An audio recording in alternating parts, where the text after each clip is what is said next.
It's Thursday, May 28th. We're not committing to being carbon neutral by 2050. We're saying something like we'll strive to be carbon neutral. Climate call-out. Outgoing Liberal MP Stephen Guilbeault says he's worried Canada's emission reduction targets will soon be out of reach. There's very clear evidence that the climate is warming and that the global average temperature is continuing to rise. A new report on climate change is warning temperature records will likely not just be broken, but smashed in the next 5 years. Where a spark, anything can actually start a fire and get it going. Hot and dry conditions are severely increasing fire danger across this province. Stay with us, Saskatchewan. Your morning starts right now.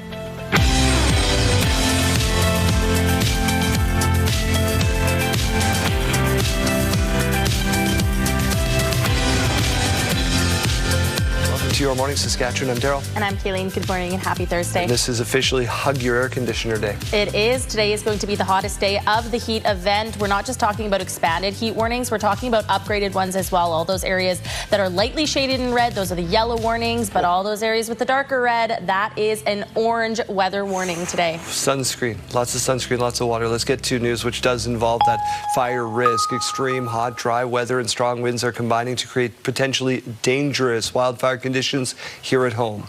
Most of the province is under either extreme or high fire risk.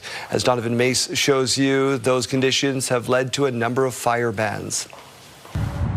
As temperatures and the wind pick up across much of Saskatchewan, so does risk of sparking wildfires. This is that touchy time of year. The changing conditions putting several areas of the province on high alert, including the Melville area. Things are dry and you've got all the brown dead grass and before things green up, right? So in the rural fire world, that certainly is a concern. Hot and dry conditions are severely increasing fire danger across the province. And according to modeling by the Saskatchewan Public Safety Agency, the majority of the province is listed under extreme fire risk, with portions under high risk as well.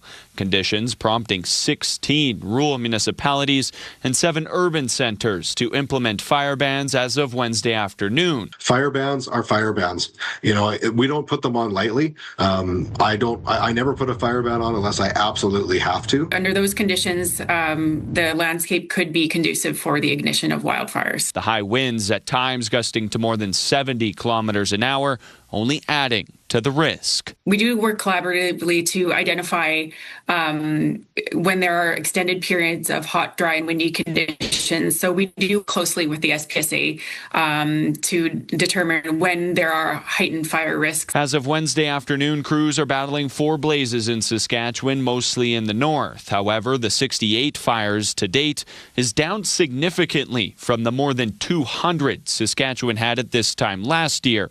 Still, Chief Buckingham reminds all residents to stay vigilant and fire safe. Having that tank of water on somewhere near your farm, if you have the ability to do that. Always keeping a fire extinguisher handy because something small turns into something big in the blink of an eye. The SPSA adds most areas of the province are in desperate need of rain, and without it, fire conditions will only worsen and increase the overall risk. Donovan May, CTV News, Regina. A new report on climate change is predicting the Earth will keep breaking temperature records over the next 5 years. It's very likely, so an 86% chance, that one in the next 5 years will set a new record, which is currently 2024. And there's a 91% chance that the global average temperature will exceed 1.5 degrees for at least 1 year in the next 5. The report comes from the United Nations Weather Agency. It says over the next 5 years, global temperatures will range between 1.3 to 1.9 degrees above pre-industrial levels. 1.5 degrees is the level set by the Paris Accords to avoid the worst effects of climate change. The report also says the Arctic will also keep warming over the next 5 years. Arctic warming could cause more severe weather events affecting people in the Northern Hemisphere. Outgoing MP Stephen Guilbeault says he's not the only Liberal caucus member upset with the party's policy shift on the environment. that platform, so commitments that we made to Canadians, mentioned climate change 28 times. It did not mention pipeline once. Guilbeault, in an interview with CTV's Power Play yesterday, said last year's election platform made commitments to Canadians on the environment that are not being fulfilled. He also says he's worried the federal government's MOU with Alberta, which includes the possible construction of a pipeline, will put Canada's emission reduction targets out of reach. Meanwhile, the Prime Minister is defending his government's climate change record, but also praising Guilbeault's work as an MP. Guilbeault will remain as an MP until later in the summer. Saskatoon City Council was looking to make some changes to how taxis operate, but safety and pricing concerns slammed the brakes on any updates. Jeremy, what's the latest? Daryl, it was part of a review to fix regulatory issues with taxi operations in Saskatoon. City was proposing 8 changes to the vehicle for hire bylaw. Some were housekeeping items like adding decals of fare prices to the outside of the cab. And some involved larger changes like overhauling the van or large vehicle rate. But not listed among them any safety protocols, and that concerned councillors who had recent violent incidents shared with them. It was just a couple of weeks ago we were sitting here in committee and a gentleman came to do a presentation, and just the other day he was shot in the face with a pellet gun. So my concern, I'm in favor of looking at these things. I want to know when, because these drivers need security now. Council ultimately put off any changes until at least September, when administration will present more options to beef up safety and security rules. The hospital expansion in Prince Albert has reached a milestone. The Prince Albert Victoria Hospital project achieved 1 million worker hours on site. PCL Construction says the hours were completed by about 1,500 workers. The expansion creates 500 jobs at the hospital, and the SHA has begun the early hiring process. This critical expansion project will deliver closer to home, enhanced, modernized care for residents of northern Saskatchewan. This means reduced need to travel long distances to access care, shorter wait times, and overall improved patient outcomes and experience. The budget for the expansion project is sitting at more than $850 million, and it is expected to be complete in 2028. All right, Daryl, we have a resolution in a labor dispute. It's over 15 moose jaw involving those maintenance and food services staff. That's now ended. According to the Public Service Alliance of Canada, a 3-year deal has been ratified between unionized workers and Sodexo after 2 weeks of job action. Agreement's highlights include a general raise of 12%, signing bonuses, and an allowance for members training new employees. Employees will return to work this morning, and a previously filed unfair labor practice complaint has been resolved and withdrawn. It's a special day at the First Nations University of Canada yesterday. The campus came together to celebrate 50 years. Once known as the Saskatchewan Indian Federated College, the institution has had significant growth since 1976. With an alumni community of more than 7,000, the university is priding itself on offering students an Indigenous worldview in the classroom and unique supports for students. 90% of our student population are Indigenous and 70% of our faculty are Indigenous. We get to support and nurture students in a very safe and culturally strong learning environment. They take that confidence with them when they leave. Celebrations were held simultaneously at FNUC Saskatoon and Prince Albert campuses. Things went south relatively quickly for the Montreal Canadiens in Game 4 of the Eastern Final last night. Now Hudson moving in, shot blocked, and Blake picks it up. Gostisbehere getting in front of that attempt. Here's Blake with Stankoven. Score! 3-0 Carolina! Oh my, the Hurricanes scored 3 goals in the span of just 2 minutes 47 seconds last night in the first period. The game ended 4-0 with the Hurricanes adding an empty netter in the third. The Hurricanes held the Habs to just 18 shots on goal. Frustrated fans in Montreal were chanting, "Shoot the puck." I think the head coach was saying it at one point too. Carolina now leads that series 3-1. It's a must-win Game 5 tomorrow night in Carolina. There he is, Marty St. Louis saying, "Shoot the puck." Can't wait if you don't shoot. Let's get over to the Weather Center. Let's do that paint by number, and it's all red, red, red, red, red. It is all this red, and as we were talking about it a little bit earlier on, these have expanded from yesterday, but they haven't just expanded. They've also been upgraded. We're not just talking about yellow warnings anymore from Environment Canada. We're talking about orange warnings. Today, the heat is dangerous. This is the hottest day of the heat event. Make sure you're taking frequent breaks inside today. It's not necessarily the greatest day to be spending all that time outside. If you do want to get outside, my recommendation is to do it early while we're still seeing these more mild temperatures. Even though we're still seeing some that are in the low double digits, we're already seeing some places into the 20 degrees. Prince Albert at 22 right now, 20 degrees in Melfort, 20 degrees in Hudson Bay. Down in the south, 21 degrees to start your day in Moose Jaw, 17 degrees already in Weyburn, and 16 degrees in Estevan. If you're waking up with us from Saskatoon, you're already at 21, and Regina, we're at 18 degrees right now. Today's forecast, take a look at these numbers. These are even hotter than where we were currently projecting them to be at. 36 degrees is what we're expecting for Prince Albert, Saskatoon, Moose Jaw, Weyburn, and even Yorkton. Just in case those waking up with us in Yorkton were feeling excluded from these 30-degree temperatures in the previous days, well, here you go. A lot of sunshine today, and more of that wind still expected down south. You see it all throughout the south. However, where we will be seeing the strongest winds is going to be down through the southeast corner of the province, right around Estevan. Could be seeing winds just surpassing 50 kilometers per hour with those gusts. Also included with those stronger winds will be Regina and Yorkton as well. Let's talk about the futurecast, because although we're not talking about a whole lot of precipitation today, moving into the overnight hours and into tomorrow, we do see more of the precipitation moving in the late afternoon and early evening hours. What you're looking at on your screen right now is about 7:30 p.m. And with this heat, we're talking about all the ingredients to be there for not just the risk of some thunderstorms, but the risk of some very strong thunderstorms moving in. Again, this is right around Swift Current to start. Into Saturday, though, we do see more of those colors popping up on your screen. Some rain right around the Yorkton zone. This is around 4 p.m. on Saturday, but we are seeing some rain around Saskatoon as well. And again, we're seeing more of those colors. It's the red on your screen that we're worrying about here. It's not just going to be the thunderstorms. It could be some very strong ones. The heat is going to be persisting through until the weekend. Some precipitation on the way for Regina. The risk of the thunderstorm comes on Sunday, but for Saskatoon, we're talking about more precipitation on the way, really carrying us through until the end of our 7-day forecast.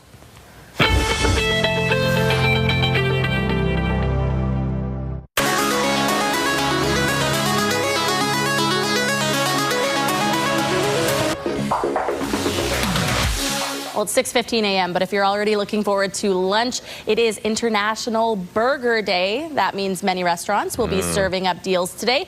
The day recognizes the versatility and, of course, deliciousness of the hamburger. And in case you didn't know, May is also Burger Month. Oh, I could go for one. Ah, man.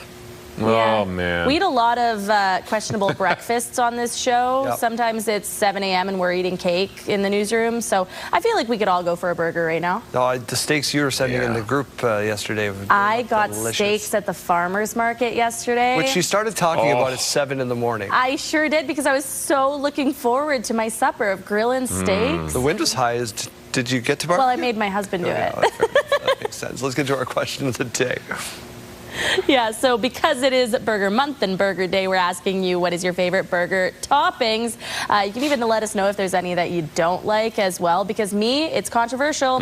I do not mess with mayo. I don't want mayo on my burger. That's fair. Jeremy, have you ever tried pineapple or apple slices on your burger? Grilled? I've had, yes. You can grill a slice of fruit. Peaches as well. Very good. That's how you slip it into the kids' food right there. Is that more controversial or less controversial than pineapple on pizza? Pineapple on a burger? I feel like it'd be better on a burger than pizza. I guess we fire it out to the people. Let them decide. We want to hear from you. What do you like on your burger? Text the phone number, scan the QR code. We're back in just a moment as we take a look over the ever-warming city of Regina. Boy, oh boy, she's going to be a hot one today.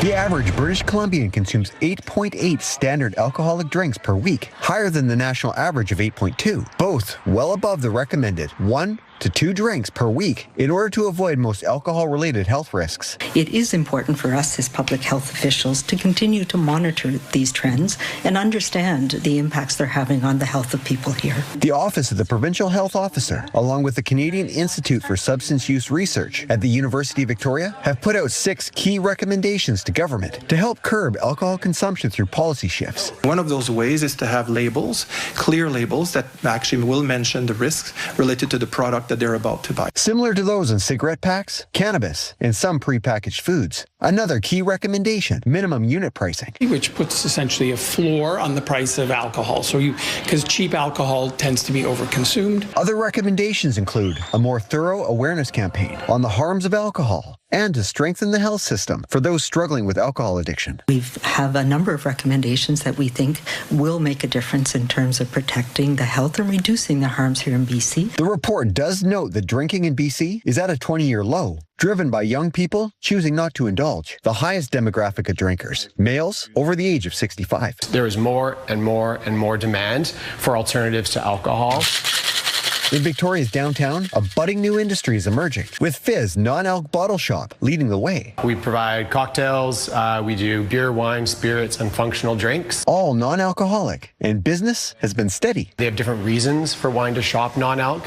A lot of people come in because they just want more energy in their life. Our office is an independent voice, and we provide recommendations to government. It will now be up to the province to adopt these recommendations, if it chooses, which could see higher prices on cheaper liquor products, warning labels on bottles, and a beefed-up educational campaign, letting you know of the dangers associated with drinking. Brendan Strain, CTV News, Victoria. Health Report, brought to you in part by SEIU West, Saskatchewan's first healthcare union. Let's check in with Mike Siona now, who has stopped to smell the flowers this morning, literally. Mike. Yes, I certainly have, because the Saskatoon Tulip and Flower Festival is underway, and we are here with Clinton Ekdahl talking all about it at the historic Mann residence. The flowers look absolutely spectacular. Is this kind of what you envisioned? Yes, although I had hoped for more tulips. We had a strange winter last year that I think did some in, but there's still plenty of flowers to look at. Yeah, no doubt about it. Bloom upon bloom upon bloom.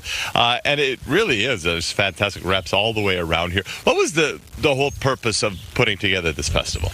Well, for me, it's because I have a great passion for pollinators, and so I have to like flowers as a result. Yeah. And I really wanted to encourage other people to dig up their front yard grass. So this is a great example for what can be achieved.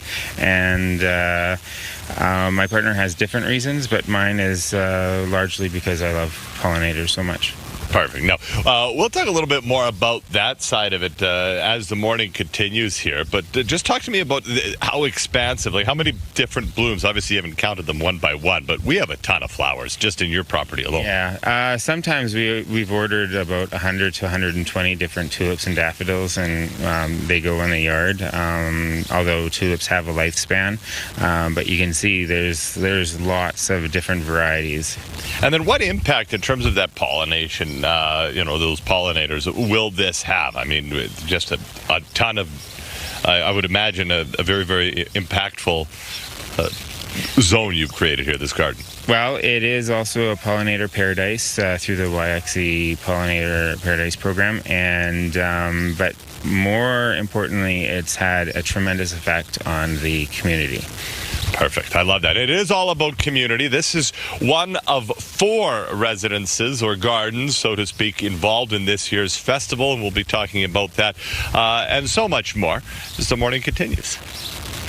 What a nice location for you this morning, Mike. We'll see you again in a little while. Your school day forecast is brought to you by CAA School Safety Patrol, working together to keep our school zone safe. If you're heading out to catch the bus in Regina, we're already at 18 degrees, but 21 already through Saskatoon. Lunchtime, 33 degrees for both major cities. And by final bell, Regina at 35 degrees and Saskatoon at 36 degrees with that sunshine. Winds could be gusting up to about 50 kilometers per hour in Regina. Now, as we go to break, here's a look at those gas prices in Regina. The average price, $1.66 146.9. You might be able to find it for as low as 149.9. In Saskatoon, the average price is 174.9. You might be able to find it for as low as 167.9. In the farm markets today, we find the street price of canola at $714.75 per ton. The futures price $746.60 per ton. Amber durum wheat now at $285.20 per ton, and red spring wheat $290.77 per ton. The Canadian dollar continues to trend down. It's now at 72.30 cents US. When we come back, Regina cuts the ribbon on a brand new school. Stay with us for the details.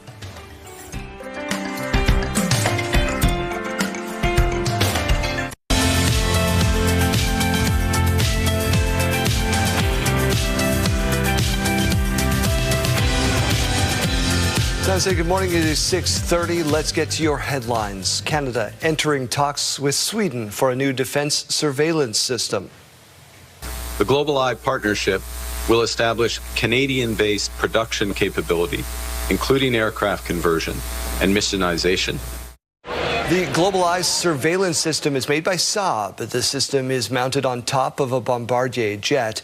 Ottawa says this deal could lead to more than 3,000 jobs and create tens of billions of dollars in economic spin-offs. Bombardier could manufacture as many as 40 aircraft at its plants in Toronto and Montreal. Ottawa chose the Swedish system over a U.S. competitor. The deal still needs to be negotiated, and that's expected to take a few more months. Federal government has officially signed a landmark deal to sell liquefied natural gas to Germany. In a moment that feels uncertain and volatile, the world trusts Canada.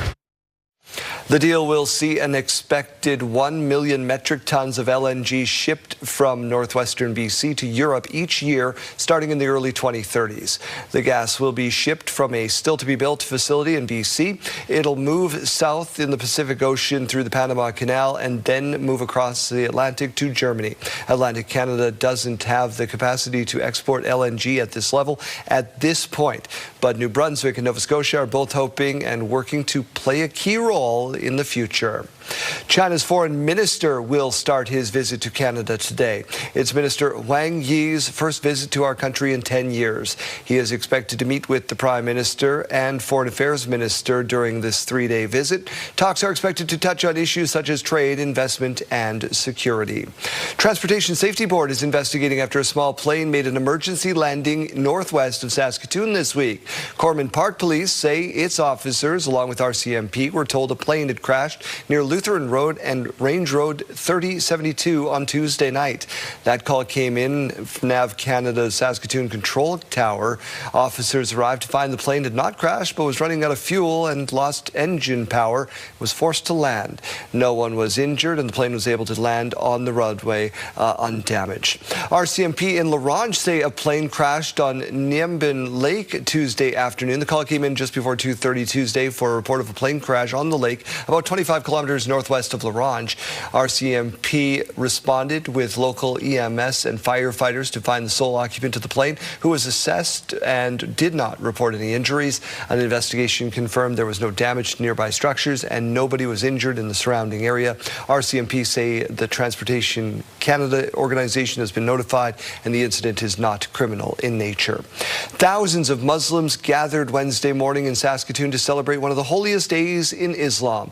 Worshippers from nearly 70 different communities, or countries rather, came to Prairieland Park for prayer and celebration. They were at Real District in Regina as well. The event marks the culmination of the Hajj and commemorates the story of prophets like Abraham, a symbol of faith, sacrifice, and perseverance in Islam. Yesterday morning featured prayer, speeches, family celebrations, food, and the exchanging of gifts.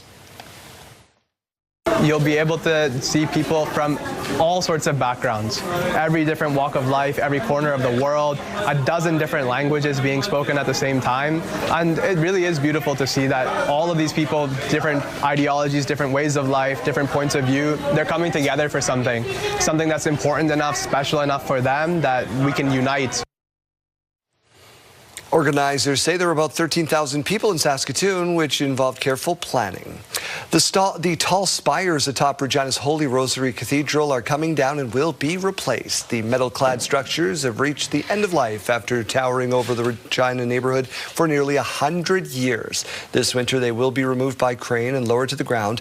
New spires will then be constructed and hoisted in their place. It's part of an $8 million restoration project of the local landmark. We're here for the long run and doing what it takes. And anyone who owns a 100-year-old landmark knows that there's a lot of work to be done, and it's our turn to do what it takes. Other planned work includes repairs to the brick exterior of the cathedral and replacement of the plumbing and wiring system. Big job. A new school officially opened in Regina on Wednesday with a ribbon cutting.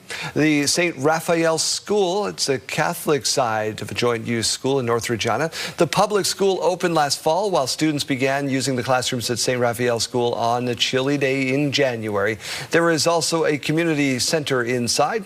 2 aging Catholic schools were replaced by the new building. St. Peter and St. Michael combined to form the new St. Raphael.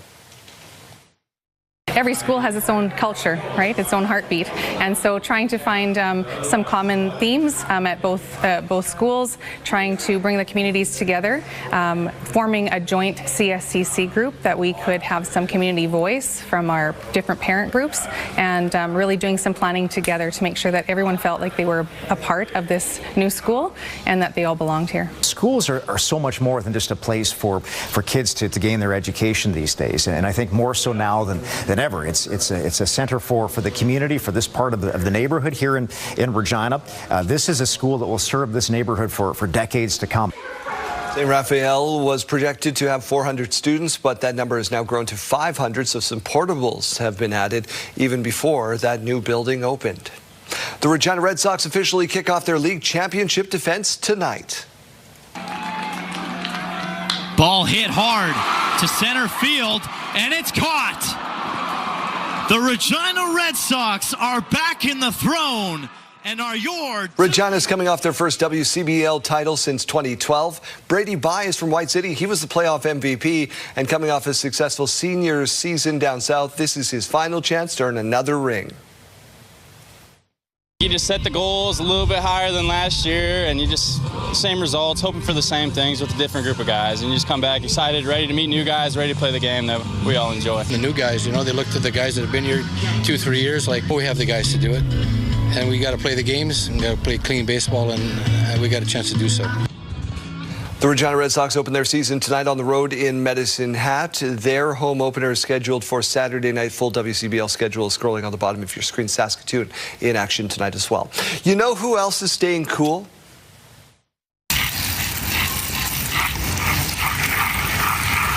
The stable of horses outside of Milan won't have long faces over the heat. Among other things, trainers are spraying their backs down with cool water as temperatures sweep across Italy. They're high ones.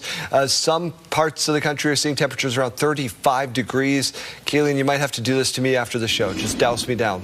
You know what? I'll do it. I'll do it for you, Daryl. Boy, oh boy. Maybe buy another air conditioning unit, a second one, just to pump it into my house with $20K from this contest. Absolutely. Wake up and win with CTV Your Morning and Affinity Credit Union. We could pay your bills with a massive $20,000. Imagine what you could do with an extra $20 grand. The possibilities are endless. Today's code word is thrive. Head to the contest page at ctvsaskatoon.ca or ctvregina.ca or scan that QR code on your screen. Enter thrive with your info for your chance to win.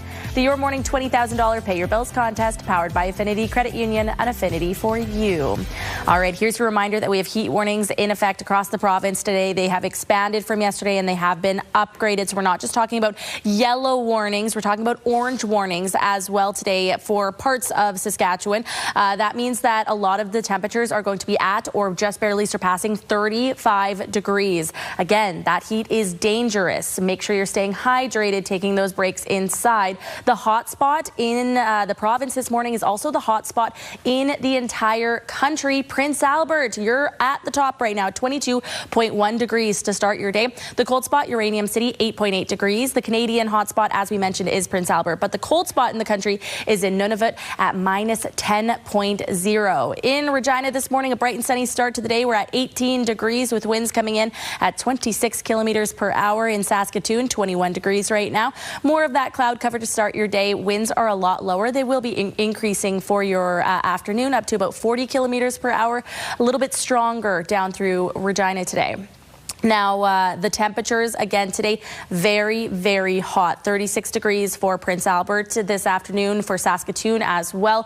36 for Moose Jaw and Weyburn. Yorkton as well going to be feeling that heat today. 35 degrees on tap for Regina, 33 for Swift Current, 34 for Estevan, and 34 as well for the Battlefords. Again, heat exhaustion. Make sure you're taking breaks inside. Make sure you're taking care of yourself. But if you suspect you have heat stroke, that is a medical emergency. Environment Canada is asking you to call 911. Also, Environment Canada, with these temperatures, asking you to check in on your loved ones, especially those who are seniors or living alone. Friday in Regina, we're dropping down slightly, but still likely to be seeing those heat warnings. 32 degrees tomorrow, 30 degrees by Saturday. We have a lower chance of seeing some very light drizzle, but we're still going to be seeing some of that sunshine for your Saturday. The whole day won't be consumed with that rain. The higher chance of seeing the rain again is on Sunday, and that's when we also have a risk of seeing some thunderstorms. Some communities have the risk starting a little bit earlier in the weekend, but for Regina, 25 degrees with that risk on Sunday. 25 degrees on Monday, likely to be seeing some of that rain carrying on over. 23 by Tuesday and 21 by Wednesday. In Saskatoon, we're seeing more of that precipitation though. So 33 degrees tomorrow. The risk of a thunderstorm does start tomorrow, but again, more likely on Saturday and Sunday. 29 degrees on Saturday, 27 on Sunday. Not expecting the storm activity by Monday, but we are seeing that high of 27 degrees, cooling off to 22 on Tuesday and 20 by Wednesday.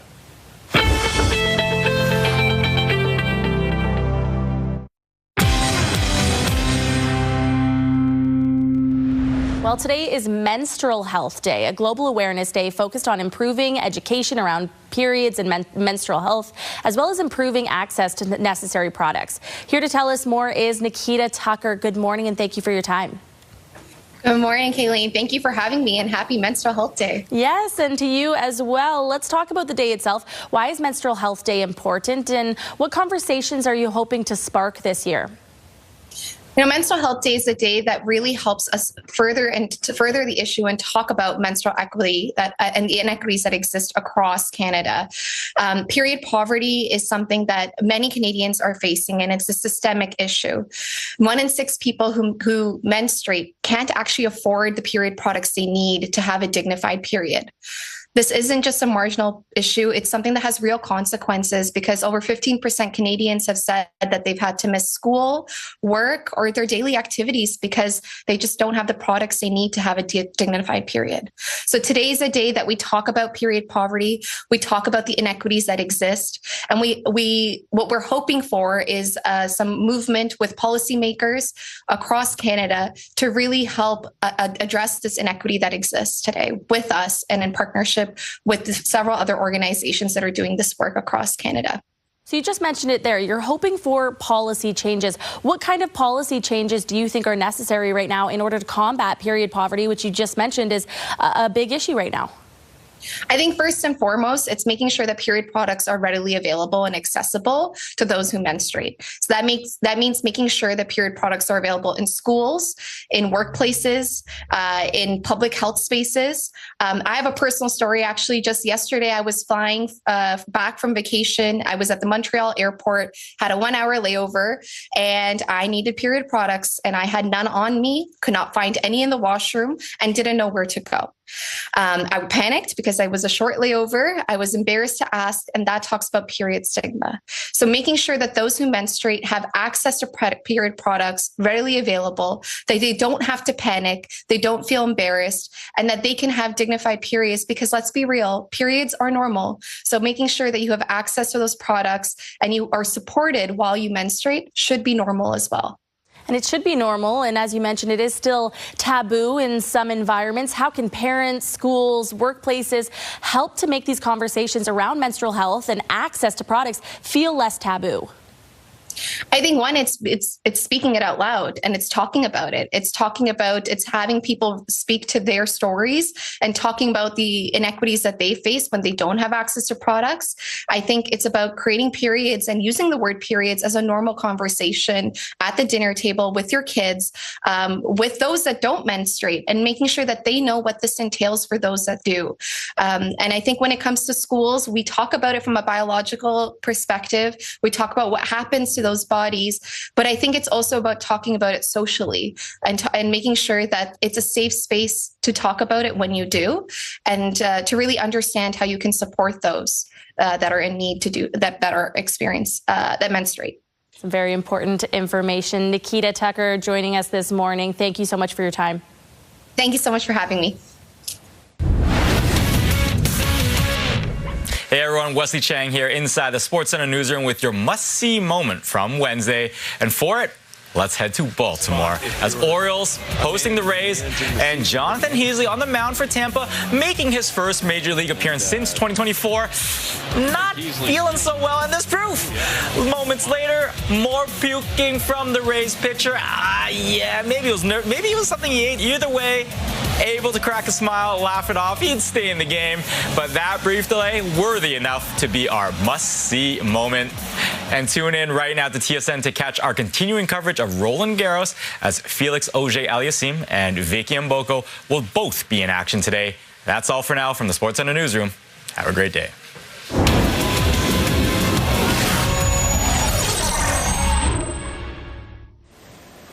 Janelle Lippi spending her morning with Regina Fire and Protective Services ahead of Saturday's career session for women. Janelle, what are you learning so far?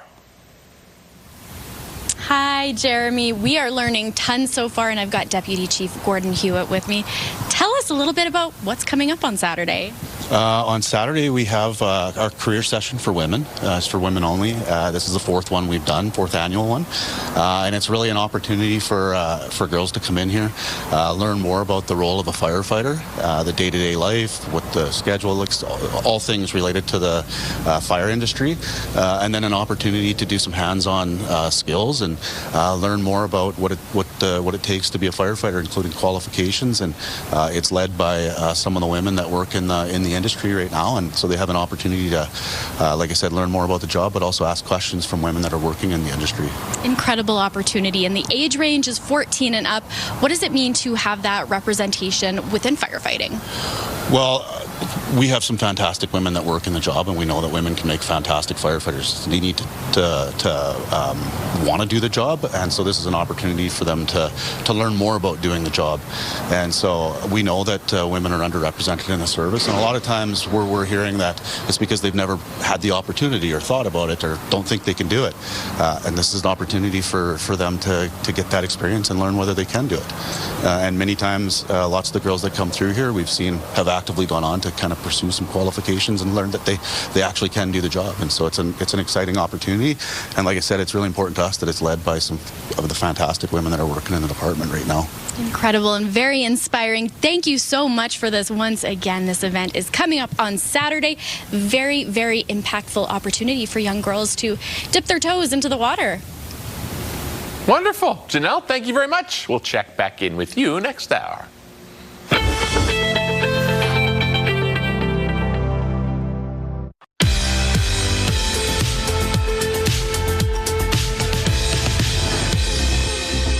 It's May 28th, and we have a very special anniversary milestone to share with you today. Duff and Dawn were married on May 28th, 1966, and they're marking 60 beautiful years together. Congratulations, you two. Enjoy your special day with love from your family.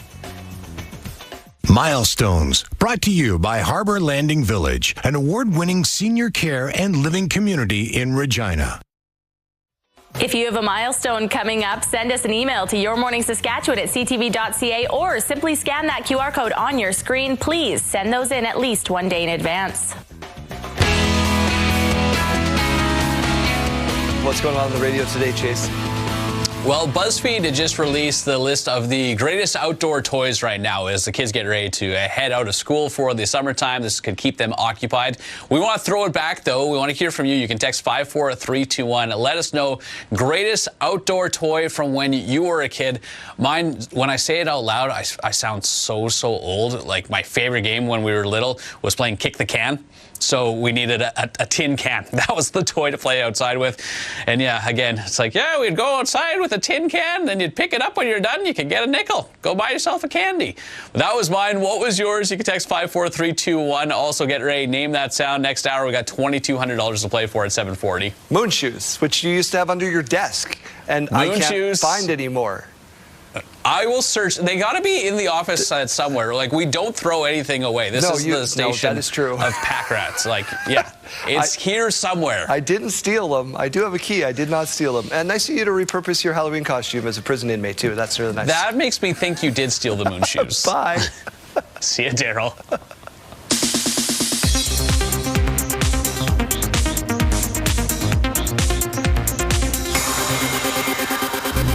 What did you steal? Secrets. The final Disclosure Day trailer has arrived. The new extraterrestrial thriller from Steven Spielberg stars Josh O'Connor, Emily Blunt, and Colin Firth. It lands in theaters June 12th. The CMA Fest concert special now has its hosts and an air date. Country superstar Riley Green and Good Morning America's Lara Spencer will host the 3-hour special, which will air on ABC June 25th and stream on Hulu the next day. Disney is the parent company of ABC, Hulu, and ABC News. Ted Danson and Elizabeth Banks are teaming up to play father and daughter in a new comedy series for Apple TV. The untitled series is set to begin production later this year. And happy birthday to Academy Award nominee Carey Mulligan. She turns 41 today. That's what's happening in Hollywood. Jacqueline Lee, ABC News.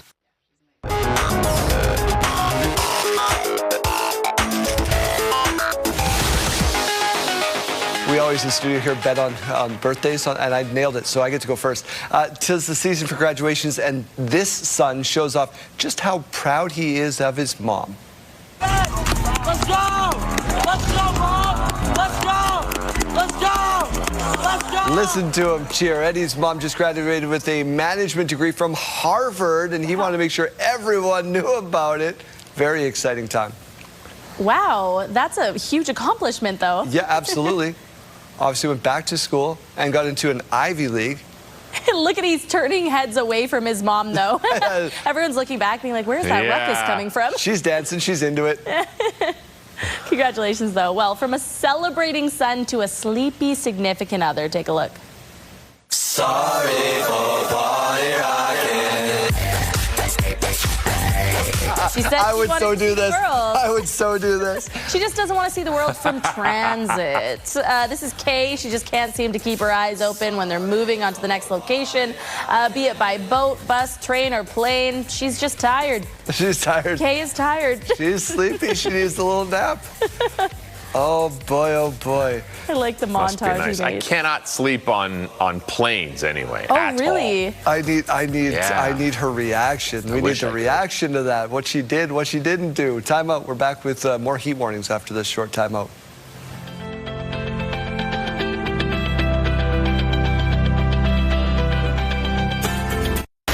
It's Thursday, May 28th. We're not committing to being carbon neutral by 2050. We're saying something like we'll strive to be carbon neutral.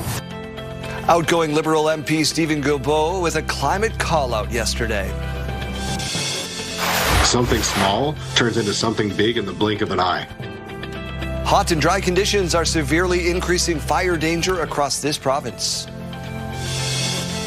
Through this agreement, CFA will purchase 1 million tons per annum of LNG for up to 20 years, beginning in the early 2030s. Canada makes a landmark deal to ship liquefied natural gas to Germany. Stay with us, Saskatchewan. Your morning starts right now.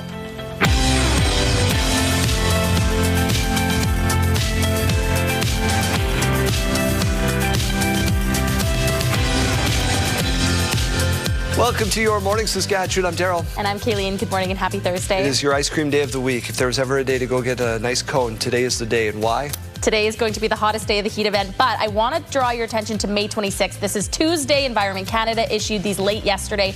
So here's some records that we reached. Coronach, 35.5 degrees on May 26th. And again, today is going to be even hotter across the province. A couple more here for you. Take a look and see if you see your town or city. Maple Creek, 1936. Maple Creek beat out their record from 1936, 34.1 degrees on Tuesday. Can you believe it? Shout out to the fine folks in Kindersley who were sweltering yesterday as well. A heat wave sweeping through the prairies is expected to peak today. These are orange level warnings in effect in parts of Saskatchewan. Temperatures can reach to the mid to high 30s in some areas. Yellow level warnings also in effect in Alberta and Manitoba. Keelan's going to cover all of that in just a minute for you. Cooler conditions are expected by Saturday for some areas, but before that, people are being told to plan ahead if heading outside. Drink plenty of water, sunscreen, watch for signs of heat stroke, heat exhaustion. Hot and dry conditions also means a higher risk of wildfire. Things are dry and you've got all the brown dead grass and before things green up, right? So in the rural fire world, that certainly is a concern. Most of Saskatchewan right now is listed under extreme fire risk. Almost 24 communities also have fire bans in place. Crews are fighting 4 fires in the province. There have been 68 in Saskatchewan this season. That's much lower than the 200 fires reported last year by this time. A new report on climate change is predicting the Earth will continue breaking temperature records for the next 5 years. It's very likely, so an 86% chance, that one in the next 5 years will set a new record, which is currently 2024. And there's a 91% chance that the global average temperature will exceed 1.5 degrees for at least 1 year in the next 5. The report comes from the United Nations Weather Agency. It says over the next 5 years, global temperatures will range between 1.3 to 1.9 degrees above pre-industrial averages. 1.5 is the level set by the Paris Accord, as you know, to avoid the worst effects of climate change. The report also says the Arctic will continue warming over the next 5 years and could see severe weather events in the Northern Hemisphere. A 28-year-old Calgary man is facing human trafficking-related charges after an investigation led by Regina Police. The arrest happened on May 20th after a multi-agency investigation led by RPS, which began in December. Police say the alleged offenses happened between December 2023 and November of last year. It's part of Project Anchor. More than 30 officers were involved in searching homes, businesses, and a vehicle connected to the case. With regards to human trafficking, very rarely would we ever see just one victim. We would believe that there are several victims out there, so hopefully holding somebody accountable gives somebody, I guess, an avenue to maybe now reach out to police, and we would encourage them to reach out to their local police agency. Let's turn our attention up to Saskatoon and the handsome Jeremy Dodge. Saskatoon City Council making some changes to taxi operations. Yeah, Daryl, is at their meeting yesterday. Safety and pricing concerns put the brakes on any updates to taxis in Saskatoon. Keenan Sorokon has the details from City Hall. As part of a review to fix regulatory issues with taxi operations, the city was proposing 8 changes to the vehicle for hire bylaw. Some were housekeeping items and some involved larger changes, but not listed among them were any safety protocols. It was just a couple of weeks ago we were sitting here in committee and a gentleman came to do a presentation, and just the other day he was shot in the face with a pellet gun. So my concern, I'm in favor of looking at these things. I want to know when, because these drivers need security now. Unlike rideshare companies, taxis need payment after a fare is complete, and there have been more confrontations about payment once a fare arrives at its destination. The city is looking for administration's thoughts on plastic guards or having prepayment options like you see at a fuel pump to increase safety. But more regulation isn't the way forward for every councillor. My preference is that we actually have less regulation over a private enterprise than more. So I think what I'm going to be looking for is us to find a balance between ensuring there's driver safety and us writing a bylaw about it. Another sticking point was fares for large vehicles. Currently, vans cost 1.5 times more than a standard car, but the multiplier is enforced at a driver's discretion, so the city wanted to make a large vehicle rate starting at $9.50, which is double the regular rate for fares involving 6 or more more people. But any change still doesn't account for the added cost of operating a van compared to a car, something councillors also wanted to look into. In some way, we should be reflecting that in the rates that are charged for large vehicles, especially when either people have way too much stuff or they specifically request it. Ultimately, all decisions were deferred until September, when options of how to address the large vehicle disparity and safety can be explored. Keenan Sorakan, CTV News, Saskatoon. Daryl, an important gathering at First Nations University yesterday. That's right. They're celebrating 50 years, an historical achievement. Mick Favel was there for it. May 27th, 2026 marks 50 years since the establishment of the First Nations University of Canada. Past and present faculty and alumni members came together to celebrate the major milestone and the history of the institution. It's a story of resilience and strength and resolve and grit, and a number of people came together to help realize this institution.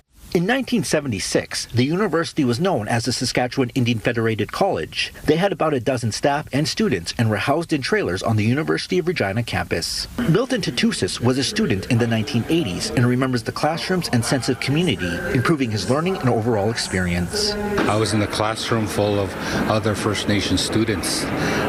It was the first time that I didn't feel inferior. It was the first time I didn't feel those racial barriers and questions. Do I fit in here? With an alumni community of over 7,000 members, FNUC has sent generations of graduates into the workforce, taking with them an Indigenous-focused perspective in a range of fields, including social work and education. The university has provided so much training and skills to help our people, and most importantly, it's our ancestors. They're going to be proud of all this university has accomplished, and this was their vision, and we're seeing it happen.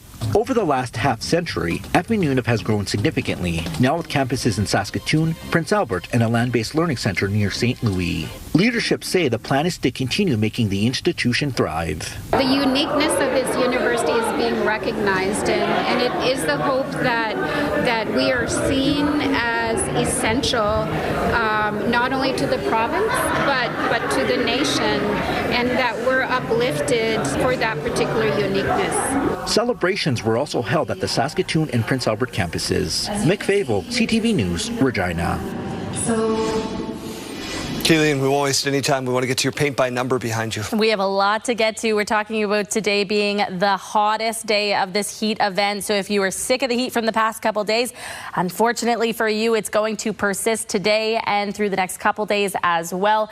All those areas lit up in the dark red behind me, those heat warnings have been upgraded to an orange level. So that makes it more dangerous. A lot more areas lit up in that lighter red today. That is the yellow warnings for the heat event. So we're seeing the hottest temperatures today for Saskatchewan and over in Manitoba.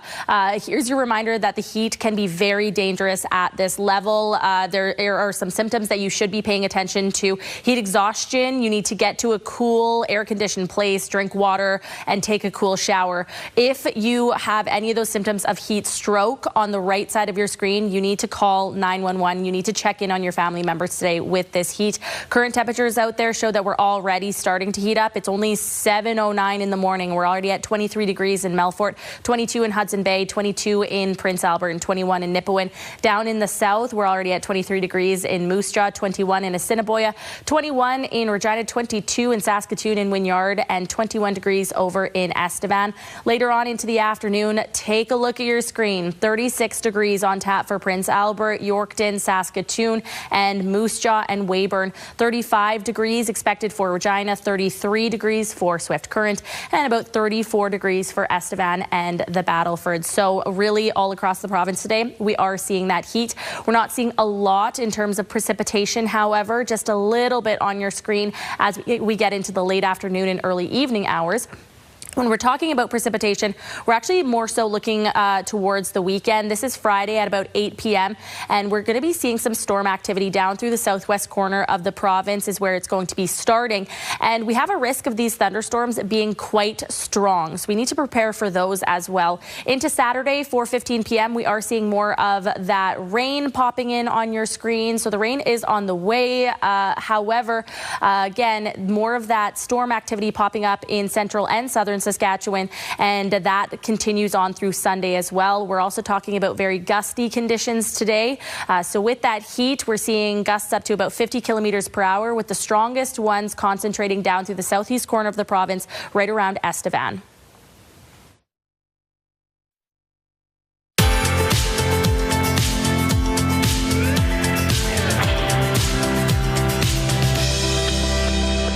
Time now for a look at a very hot rural forecast. I want to start by drawing your attention over to Hudson Bay. 37 degrees currently being projected for this afternoon. 36 degrees for Watrous and Outlook as well. 34 for Kindersley and Wynyard. Down in the south, more of that heat persisting. 36 degrees for Kenora, 35 in Pilot Butte, 32 in Rockland, and 34 for Coronach, with more of those strong wind gusts down through the southeast corner of the province.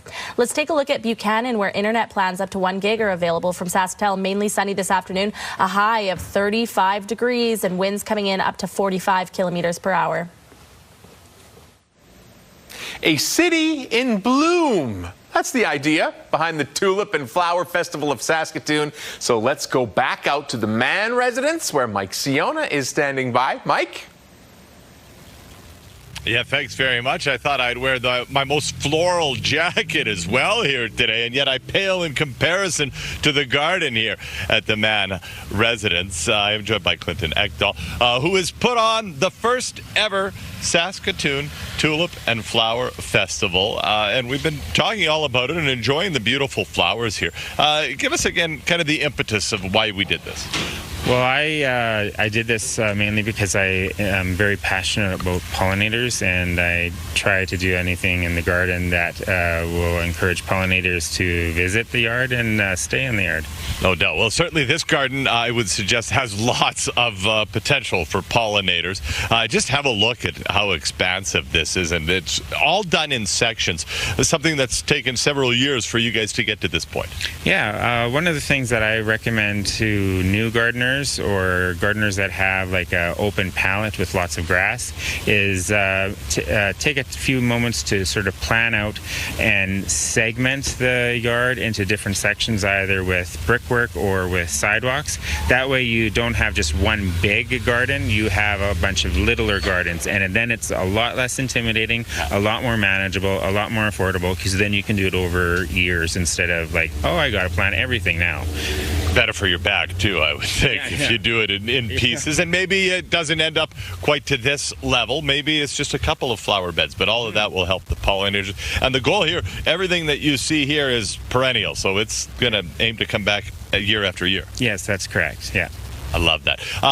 Now, we are also talking about the festival is not just here at this residence. Right now, you've got 4 other gardens, or 4 gardens in total on board? Yes, that's right. And we're trying to encourage the public to contact me with the information that I gave you earlier.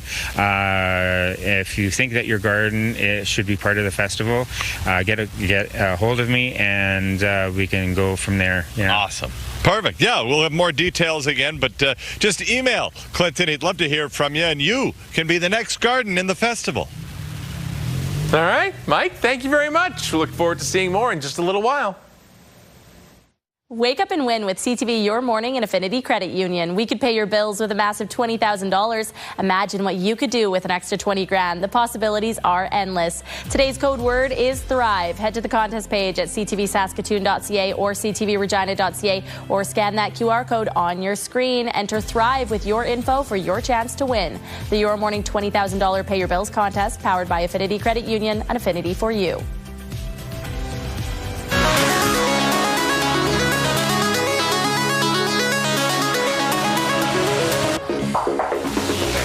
let's take you 20 kilometers east of Prince Albert. The Steep Creek Trout Pond is ready for fishing thanks to the hard work of some local high school students. Students spent the last 4 months raising rainbow trout through the Fish in Schools program, which I didn't know was a thing, so that's awesome. The almost 100 rainbow trout were raised from eggs delivered by the provincial fish hatchery in Fort Capel. This is so cool. The opportunity is you get to go outside most of the time and hang out with nature, go on walks. Man of many words. The Saskatchewan Wildlife Federation's local chapter supports the program with funding for aquariums and supplies. You spent some time at the fish hatchery. It's a fun place. I have spent quite a bit of time at the fish hatchery, actually, and it is so much fun. I would recommend going on a tour there to anybody. A lot of people still don't know that you can just go to the fish hatchery and get a tour. Kids love it. And now Jeremy's going to go and catch all those fish in Tobin Lake.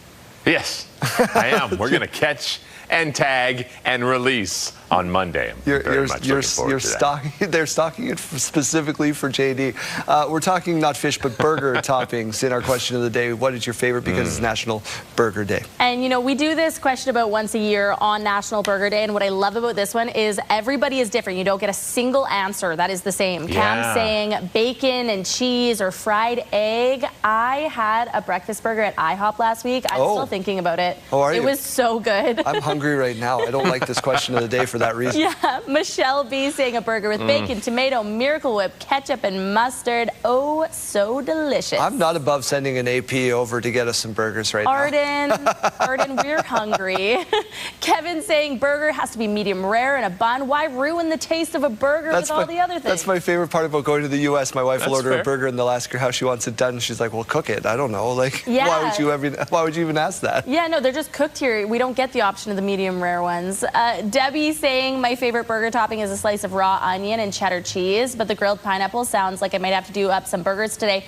I love raw onion, and I said that once on the show. And, eating like apples. Daryl was like, oh gosh, like raw onion. Yeah, me too. No thanks.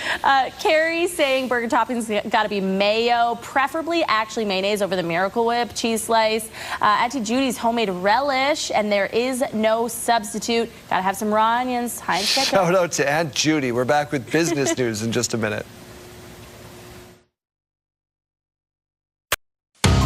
Tonight, a Canadian woman's bag tag switching nightmare in the Philippines. I was in jail for 24 days. More innocent Canadians come forward with horror stories. They kept on denying liability. Who is responsible for your luggage after check-in?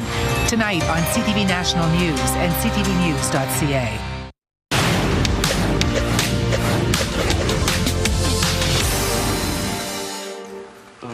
Terry O'Halloran of Barrie runs a small engine repair business. He had health problems 5 years ago and lost his leg. He needed to get a wheelchair and make modifications to his home. He took out a $4,500 loan and was paying $200 per month. He never missed a payment and thought it would be paid off soon. That's why I called them, trying to get a hold of them to see what the final amount is left on the loan. Like I figure, I was figuring maybe a couple of $100. That was going to be it after 5 years. What O'Halloran thought was a loan was actually a line of credit, first with cash money and later taken over by Lend Direct. He did refinance once, but was shocked to find out 3/4 of his payment was going to interest. He still owes almost $3,700. At $4,500, if you do the math, it comes out to pretty near $10,000 for a $4,500 loan. The criminal rate of interest that could be charged before January 1st, 2025 was almost 48%. Now it's capped at 35% interest, but for some who had existing loans before the changes were made, they're still paying the higher amount.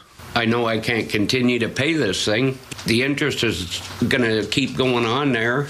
CTV News reached out to Lend Direct but did not get a response. The Credit Counseling Society says taking out payday or high-interest loans or lines of credit can create a spiral of debt. The fact is, the interest rate is so high, they're very, very difficult to pay off once you fall into them. O'Halloran says he still has to purchase medical supplies and has other bills to pay. He regrets borrowing the money. I could probably pay it back in a matter of another 5 years. And that's going to put me 71 years old. I figured by now this thing would have been taken care of. Pat Foran, CTV News.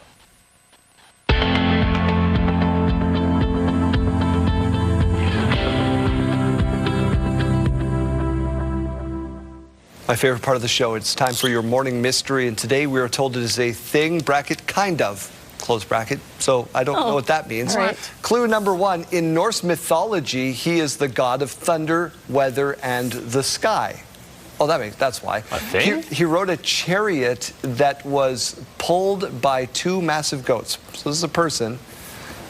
His most iconic symbol is the hammer Mjolnir.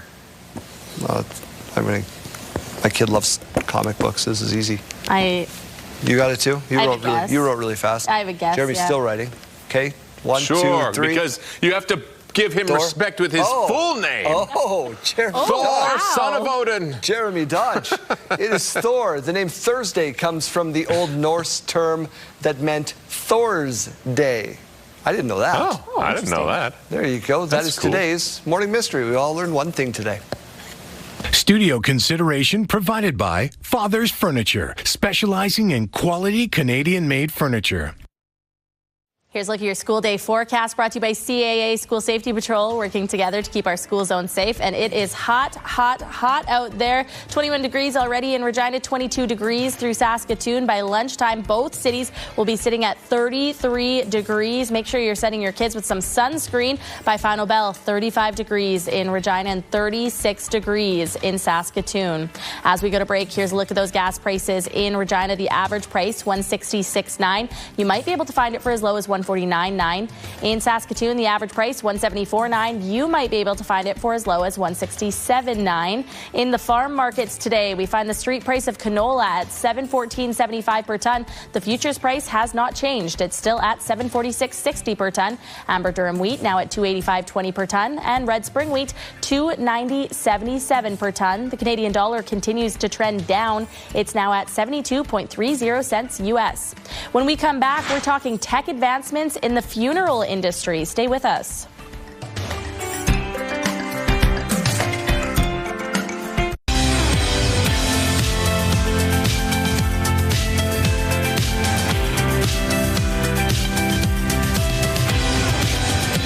Bonjour, good morning. It is 7:29. My name is Daryl.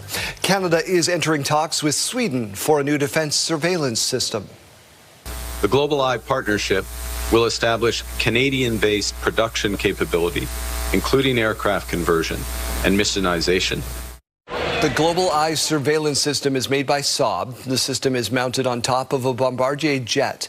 Ottawa says this deal could lead to more than 3,000 jobs and create tens of billions of dollars in economic spin-offs. Bombardier could manufacture as many as 40 aircraft at its plants in Montreal and Toronto. Ottawa chose the Swedish system over a U.S. competitor. This deal still needs to be negotiated. That should take a few more months. The federal government has officially signed a landmark deal to sell liquefied natural gas to Germany. In a moment that feels uncertain and volatile, the world trusts Canada. The deal will see an expected 1 million metric tons of LNG shipped from northwestern BC to Europe each year, starting in the early 30s. The gas will be shipped from the still-to-be-built facility in BC. It'll move south to the Pacific Ocean, through the Panama Canal, and then across the Atlantic to Germany. Atlantic Canada doesn't have the capacity to export LNG at this level, but at this point, New Brunswick and Nova Scotia are hoping to play a working role in the future. It turns out portable toilets might be more useful than we thought, not just at events, but in gardens too. Rather than it then having to go to sewage, can, work with us, bring it to us, or we'll come to you. Collecting waste from portable toilets is part of an organizing effort at concerts and marathons. Now, instead of sending it over to a sewer, a UK startup is turning urine into fertilizer in a process they call pea cycling.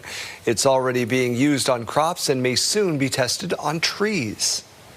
The hospital expansion in Prince Albert has reached a milestone. The PA Victoria Hospital project achieved 1 million worker hours on site. PCL Construction says the hours were completed by about 1,500 workers. The expansion creates 500 jobs at the hospital, and SHA has already begun the early hiring process. The hiring plan includes an Indigenous and Northern recruitment and retention strategy in partnership with PA Grand Council. This critical expansion project will deliver closer to home, enhanced, modernized care for residents of Northern Saskatchewan. This means reduced need to travel long distances to access care, shorter wait times, and overall improved patient outcomes and experience. What's the cost? Well, about $850 million, and is expected to be complete by 2028. Students from Campbell Collegiate in Regina took part in installing some plants on Rochdale to the stormwater retention pond Wednesday. With the supervision of City of Regina workers, the students installed floating wetlands into the stormwater retention pond. According to the city, the native species of plants helps to improve the water quality in ponds. The wetlands grow long roots into the water, which helps clean the pond and support the healthy ecosystem.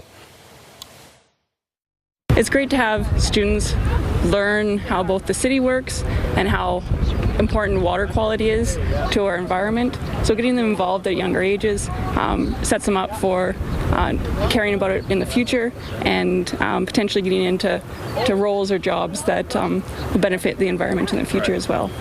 Wetlands stay in the water for about 10 years, periodically taken out to prune the tops of the plants. Thousands of Muslims gathered yesterday in Saskatoon and Regina to celebrate one of the holiest days in Islam. Worshippers from nearly 70 different countries were at Prairieland Park for prayer and celebration. Real District here in Regina as well. The event marks the culmination of the Hajj and commemorates the story of prophets like Abraham, a symbol of faith, sacrifice, and perseverance. This morning's featured prayers, speeches, and family celebrations, along with food and exchanging of gifts. Leaders in the funeral industry from across the country have gathered in Saskatoon this week. The Funeral Services Association of Canada Summit and Exhibitor Showcase brings together death care professionals for education and conversations about the industry. The organization's executive director says while the topic can be heavy, events like this have a big impact. There's something powerful about being in a room with like-minded people, with people that just get it. So these are people that day in and day out, they are serving families across the country at during their darkest days. This is the first time the summit has been hosted in Saskatchewan since 2012. A new school officially opened on Wednesday in Regina with a ribbon cutting. St. Raphael School is the Catholic side of a joint-use school in North Regina. The public school opened last fall while students began using the classrooms of St. Raphael School on a chilly day back in January. There was also a community center inside. Two aging Catholic schools were replaced by this new building. St. Peter and St. Michael combined to form St. Raphael. The attorneys generals of New York and New Jersey say they've issued a subpoena to FIFA over ticket pricing. This comes after fans reportedly misled about the location of the seats they bought for World Cup games. They are also looking at whether public statements by FIFA and the way it was releasing tickets might have caused prices to spike. The investigation looks specifically at ticketing for MetLife Stadium in New Jersey, where 8 matches will be played along with the final. A couple of local organizations have many reasons to smile thanks to the sweet tooth of Saskatoon and Martensville area residents. Hope's Home and Roadways Literacy Academy, each receiving over $91,000 from Tim Horton's recent Smile Cookie campaign. Nationally, it raised more than $23 million for almost 700 charities across the country.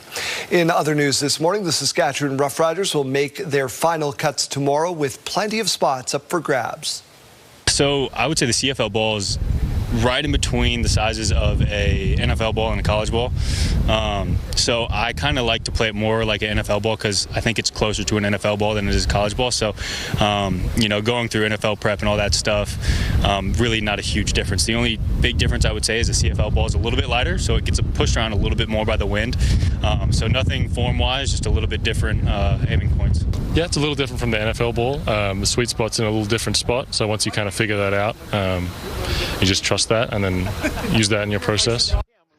There you go. More than you ever wanted to know about kicking a football. This is the special teams unit. They've got 2 kickers, 2 punters, and 2 long snappers in camp.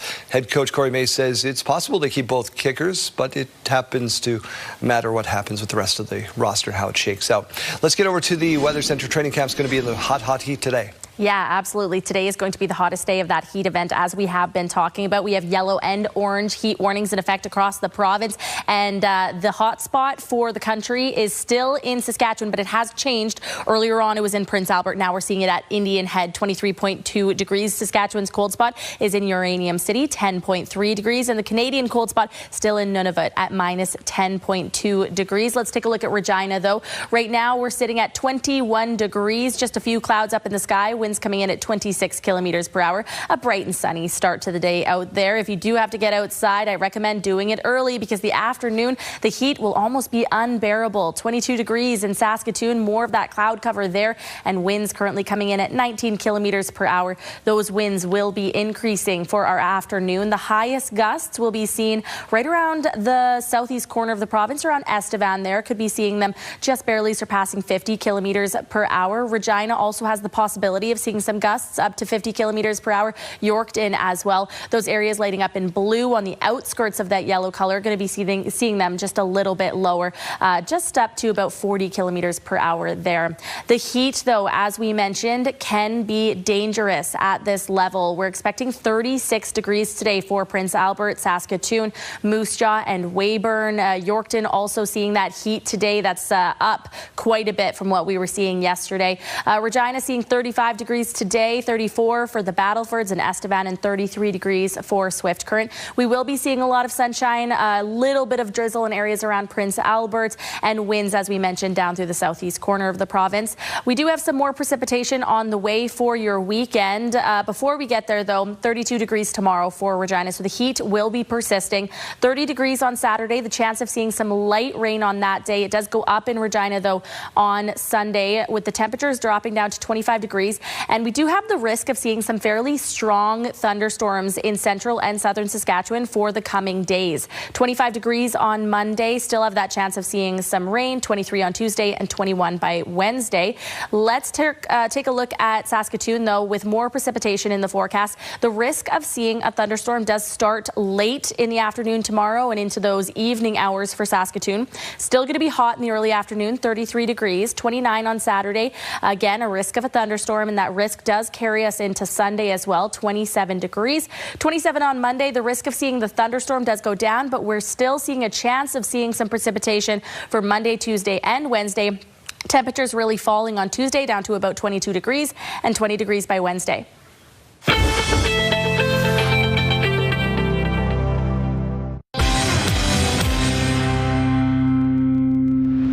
MS Canada's annual walk fundraising event is back on Sunday for the community to come together, collect some funds, connect with each other, and support each other, for especially those living with multiple sclerosis. Dennis Patterson is with the MS Society, a volunteer. He's with us this morning. Thank you so much for doing this. Thanks for coming.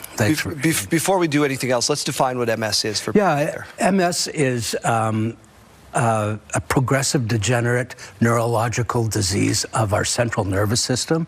It can affect the central nervous system. It consists of the brain, the spinal cord, and the optic nerve. Individuals will present differently, but the more common symptoms are like overwhelming fatigue, heat intolerance for days like today, some numbness and tingling that can be anywhere on the body, we got a lot of famous faces too. Regina's Josh Harding, right, had to retire. Yeah, exactly. Because he dealt with this. You've been with this organization for more than 2 decades. Why? Well, because I live with MS, and MS has been a real motivated. Yeah, well, it's been a challenge, but MS Canada has been a real partner for me and helped me, navigate and make meaningful connections in the community to help me along, and that's what I'm trying to pay forward to. You described some of the symptoms of people that live with this, and it does present in different ways, as you said. What are some of the ways that it affects you? Well, for me, when I was diagnosed, my first symptom was the left side of my face and tongue went numb. I woke up one morning and I was brushing my teeth and I couldn't feel my toothbrush on this side of my face, and I had some dental work done, and luckily I was in the military and we have our own doctor, so when I went into work I went to the doctor, my dentist, and he said, oh no, this is not dental, you need to go see a neurologist. So I booked in and I got an MRI, which is one of the normal ways, back in 2000 when I was diagnosed. So yeah, so that was one of the. I suffer with heat now. I think Today's that's not gonna more be your day. Yeah, I think that's more due to my age.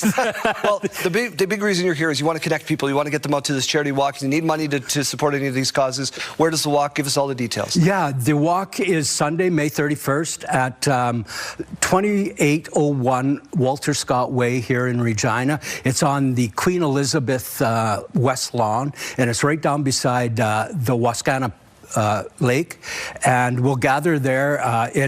Registration and sign-in starts at 10, and opening ceremonies at 11, and then we'll go for a fun leisurely walk around Wascana and come back and have some pizza and talk to each other. Fly the flag, have the conversation, yeah, which is the most important part of this whole thing. Exactly. You can't be at the walk. You can also donate to their cause by visiting mscanada.ca, but also you could sign up for that walk and go for a nice leisurely stroll. Should be a nice Saturday. It will be a beautiful time.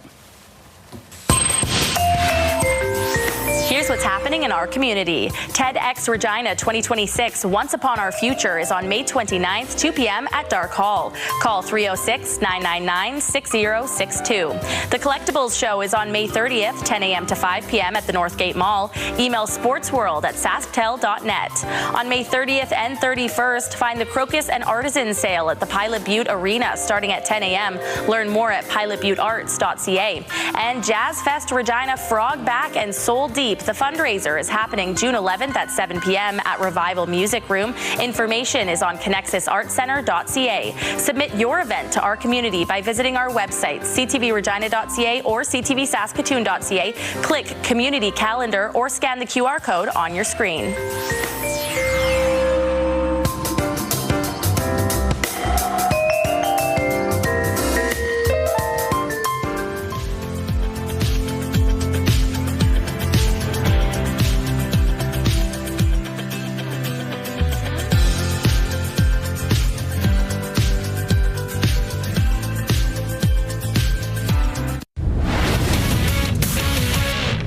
Hey everyone, Wesley Chang here inside the SportsCenter newsroom with your must-see moment from Wednesday. And for it, let's head to Baltimore as Orioles hosting the Rays and Jonathan Heasley on the mound for Tampa, making his first Major League appearance since 2024.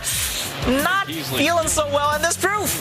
Moments later, more puking from the Rays pitcher. Yeah, maybe it was something he ate. Either way, able to crack a smile, laugh it off. He'd stay in the game, but that brief delay worthy enough to be our must-see moment. And tune in right now to TSN to catch our continuing coverage of Roland Garros as Felix Auger-Aliassime and Vicky Mboko will both be in action today. That's all for now from the SportsCenter newsroom. Have a great day.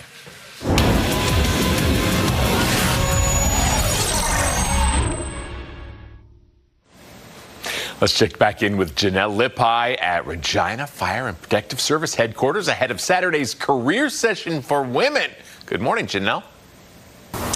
Good morning. I am back with Deputy Chief Gordon Hewitt. We have made it to training grounds. Let's talk a little bit about what Saturday is going to look like for the girls that are participating. Sure. After they have their 30 to 35 minute session talking about the department and education on the fire service, they'll have an opportunity to put on firefighter turnout gear, helmets, boots, and an opportunity to come out to the training grounds where we'll have a couple cars set up, so they'll have an opportunity to use the jaws of life and go through some vehicle extrication. We'll have a truck here with some hose lines pulled off, so they'll have a chance to advance some hose lines and spray water at a target. They'll be put into self-contained breathing apparatus and with blacked out masks, and we'll have some simulated smoke in our smokehouse. So they'll have an opportunity to do a search in a zero visibility environment. They'll have an opportunity to do a victim rescue, simulated victim rescue, and then we'll have our Raptor truck here, and so they'll have an opportunity to go up in a bucket and experience the potential heights that are required to do the job. So. Wow, okay, so this sounds like a lot of fun. Really good day on Saturday. We were talking earlier about what this means to the girls, building confidence. What do you hope their takeaway is? Well, like I said, you know, in a lot of cases, they don't think that they can do this job, or nobody's really talked to them about it. And so at the end of the day, you know, if it builds confidence in themselves, but you know, we're hoping that there has been girls in the past that have come through here and thought that they couldn't do the job and realized that they probably can do the job, or can do the job. And you know, the takeaway from that is that we're hoping that more of these young girls decide to pursue a career in firefighting. And within the, you know, it's not just firefighting, but we talk about all the areas of the department. There's other areas as well, as inspection, public education. So just talking about the general opportunities that exist in the fire service. So hopefully they come away having an understanding that they can do the job and decide whether that's something they want to pursue in the future. All right, well, thank you so much for this once again. Saturday is coming up. That is when the event is taking place. Tons of fun to be had and some really great learning opportunities.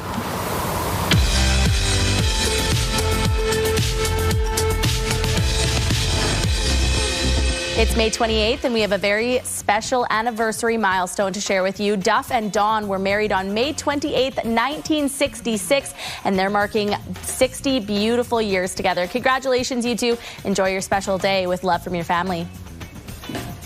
Milestones, brought to you by Harbor Landing Village, an award-winning senior care and living community in Regina.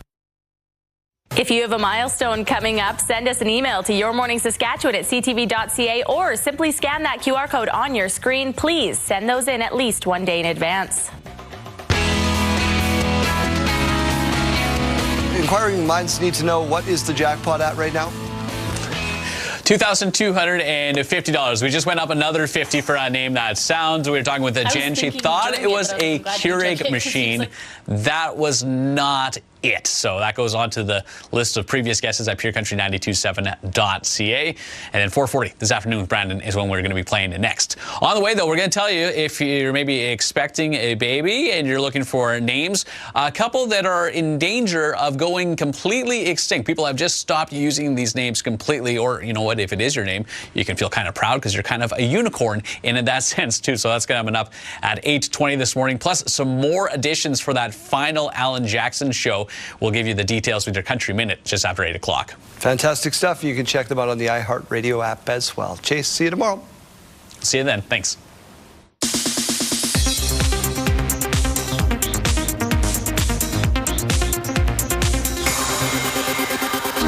How will disclosure change us?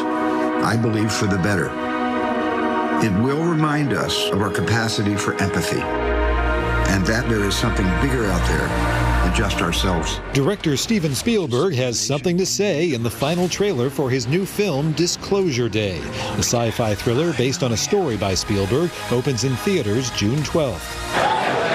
Ted Danson is staying busy. The Emmy-winning actor has joined the cast of a new show for Apple TV. He'll play a sexually active senior in the comedy series, with Elizabeth Banks starring as his newly divorced daughter. Banks is also an executive producer on the show. It is a bed.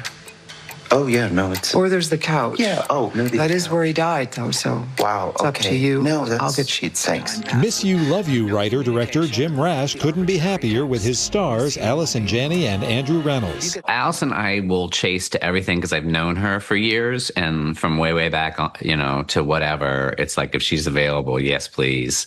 And Andrew, although I hadn't met him, you know, now he'll be that for me. Take your victory lap quickly. Miss You, Love You debuts Friday on HBO Max. In Hollywood, I'm David Daniel. It's gotta be hot.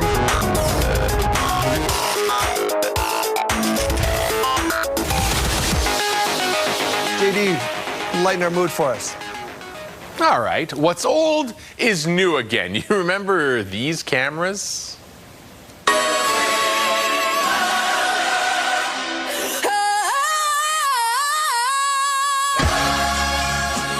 This 3-year-old has discovered selfies with an old school Kodak.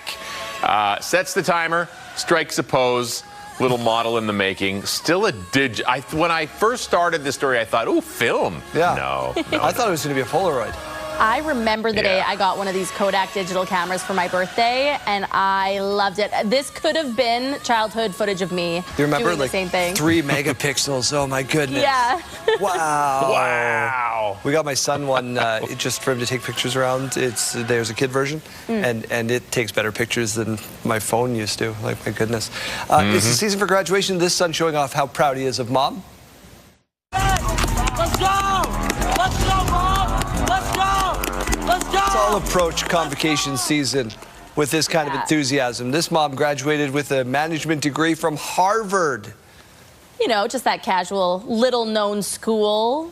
Which is one step below the U of S and the U of R, Yes, I think. absolutely. If you were to rank universities, Harvard would be Undersell our at 3. universities. Timeout. We're going to take a short break. We've got your heat warnings, your everything after this timeout. We're back in a minute.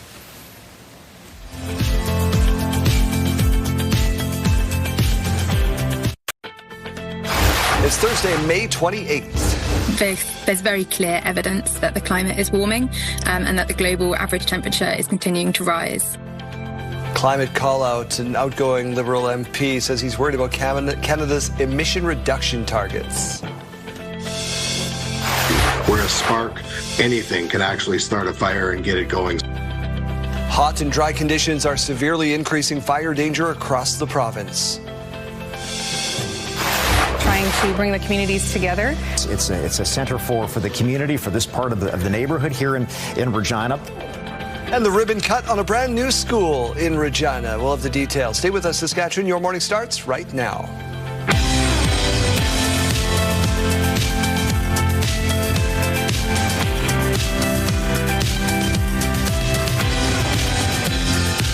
Welcome to Your Morning Saskatchewan. I'm Daryl. And I'm Kayleen. Good morning and happy Thursday. We are talking numbers. We'll start with Tuesday, and then we can tease for Wednesday. Yes, so these were heat records set on Tuesday, May 26th. Environment Canada issued these. Take a look at Coronach on Tuesday, setting that record of 35.5 degrees. That previous record was back in 1969. Forget that East End, 1934. Yeah, a few other ones here to show you quickly. Maple Creek, 34.1 on Tuesday, previous record. That was back in 1936. Makes You're sense. just smashing records. They're neighbors, right? Neighboring communities. Yeah, so we have some more to show you in just a few minutes here, so you got to wait till weather, but we did set a whole lot of heat records yesterday as well. In the industry, we call that a tease.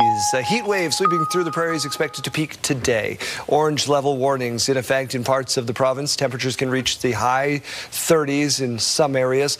Yellow level warnings also in effect in Alberta and Manitoba. Kaylee's going to have all those details for you in just a moment. If you're heading outside, drink plenty of water. Watch for signs of heat exhaustion. Some of those are scrolling on your screen on our fancy enhanced screen. Conditions like this also mean a higher risk for wildfire. Things are dry and you've got all the brown dead grass and before things green up, right? So in the rural fire world, that certainly is a concern. Most of Saskatchewan right now is listed under extreme fire risk. About 24 communities also have fire bans in place.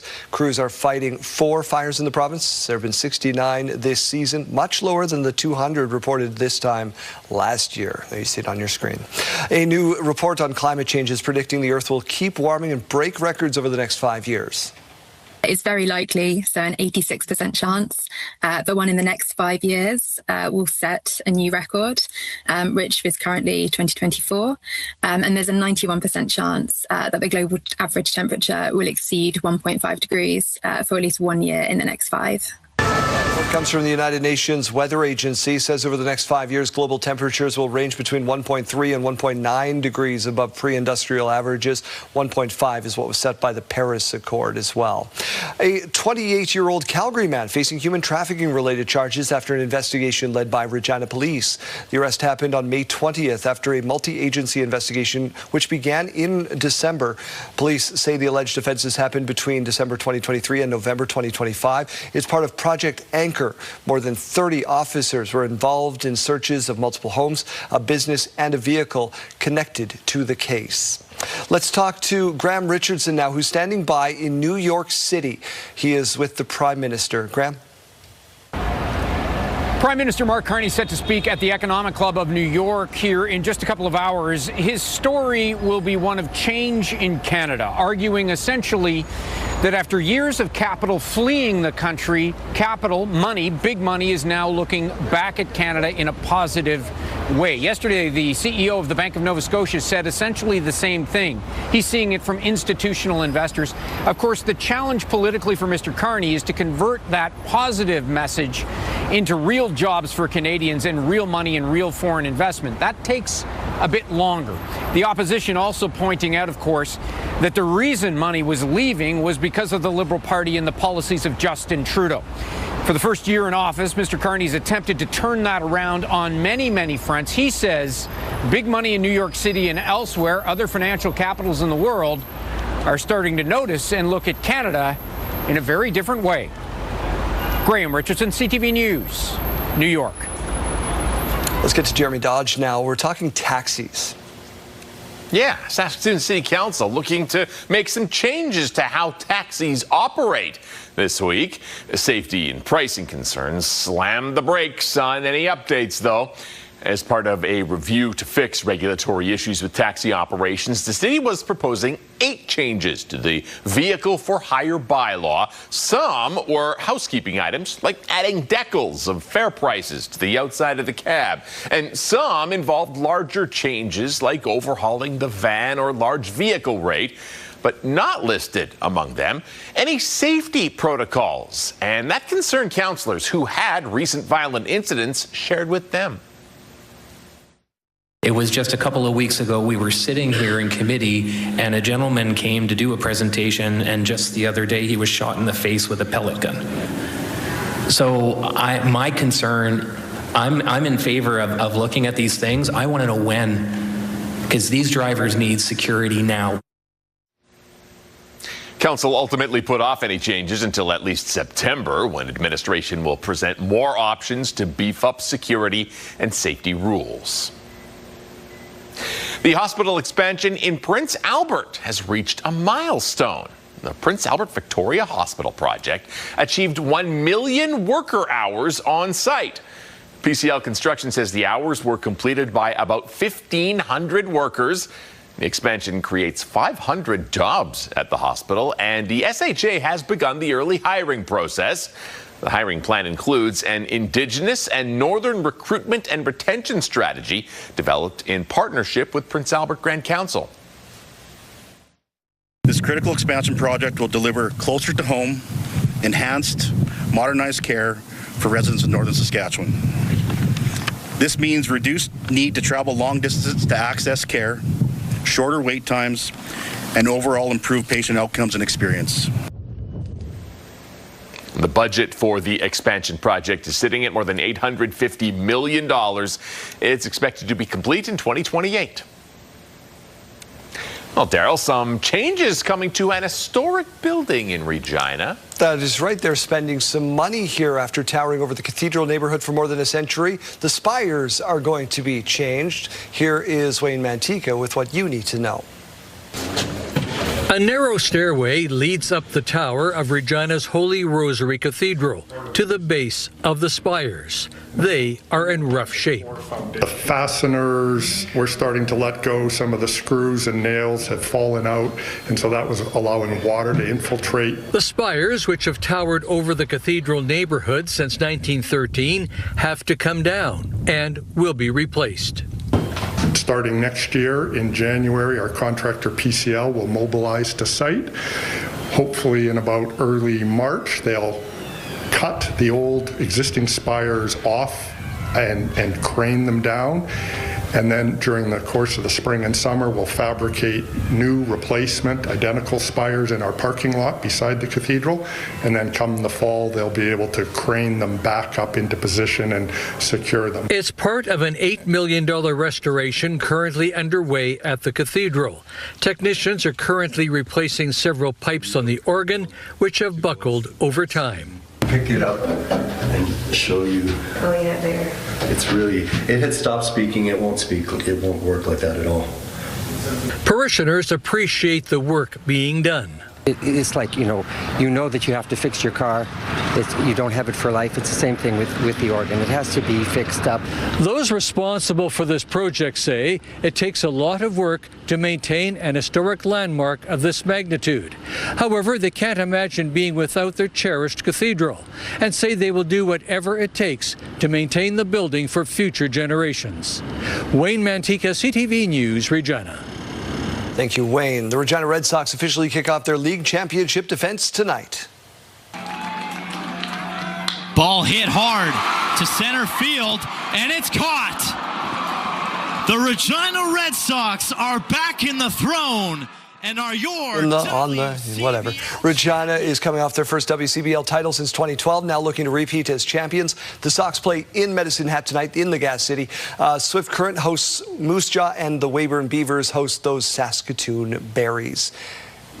Let's win some cash before we talk about that temperature. All right, wake up and win with CTV Your Morning and Affinity Credit Union. We could pay your bills with a massive $20,000. Imagine what you could do with an extra $20,000. The possibilities are endless. Today's code word is thrive. Head to the contest page at ctvsaskatoon.ca or ctvregina.ca or scan that QR code on your screen. Enter thrive with your info for your chance to win.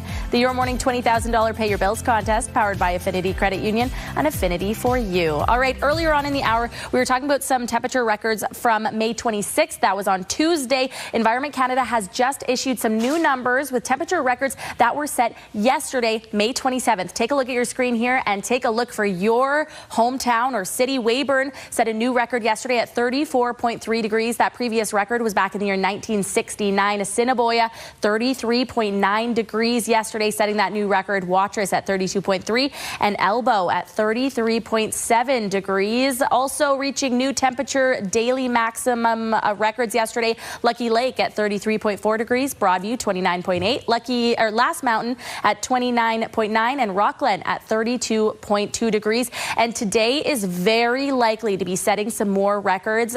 This is going to be the hottest day of the heat event. 36 degrees expected for Prince Albert, Saskatoon, Yorkton, and Moose Jaw, Weyburn as well. 35 degrees expected for Regina, 34 for Estevan and the Battlefords, and 33 degrees expected in Swift Current. The highest number currently being projected in Saskatchewan today is actually in Hudson Bay. We're expecting about 37 degrees today. Again, this heat can be dangerous, and we're not even seeing a whole lot of precipitation today to help cool us down. Just a little bit you can see on your screen this evening down in that southwest corner of the province. That's going to continue tracking its way in for the southwest corner for tomorrow late afternoon and early evening. This is likely to be coming with some strong storm activity. So Swift Current, we're going to brace for that tomorrow evening. We're also expecting some more storm activity into later on Saturday and Sunday as well. Yorkton seeing some of that rain. Swift Current still seeing some of that storm activity. Saskatoon as well. We are expecting to be seeing some storms, especially as we move on into Sunday. Regina could also be seeing some of that storm activity on Sunday as well. Saturday, we just have a lower chance of seeing some light sprinkles in terms of that rain. The heat is going to persist as well, as you can see, dropping down on Sunday though to about 25 degrees. That's more manageable. 25 on Monday, 23 by Tuesday, and 21 on Wednesday. Saskatoon, though, more precipitation in that 7-day forecast. We have the risk of seeing some of those thunderstorms existing on Friday all the way through until Sunday. Temperatures dropping to 27 degrees by Sunday and Monday, 22 degrees by Tuesday, and 20 degrees by Wednesday.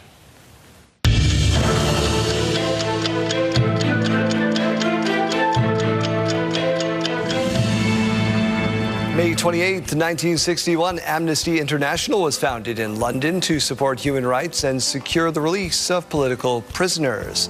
May 28th, 2003, a high school in Markham was shut down after a suspected case of SARS, putting more than 1,600 students and teachers into quarantine. And May 28th, 2019, Malaysia's environment minister said the country would send 3,000 metric tons of plastic waste back to Canada, the U.S., and Australia.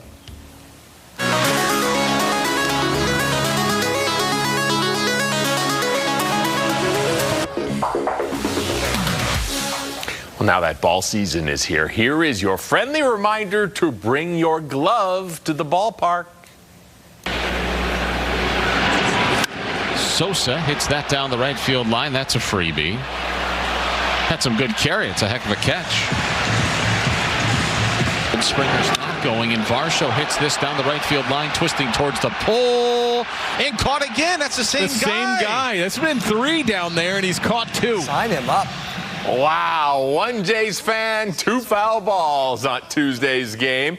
He had 1 already in his back pocket, so he gave the second catch to a young fan. Made that kid's night, no question. What are the odds of that going to the same gentleman? Yeah. Fairly low. That'd be pretty low. Goodness. Wow.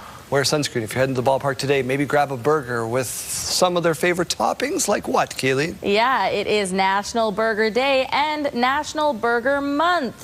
We had Susan H. right in saying cheese, tomato slices, pickles, always pickles. I'm the same way. I gotta have extra pickles on mine. Gary saying I like cheese slices, sandwich pickles, either bread and butter or garlic. Nice crisp bacon. Has to be Keen's mustard, and toasting the bun is a must. Never tried pineapple on the burger though, but I'm starting a trend. Yeah, you can I'm try a trendsetter. it.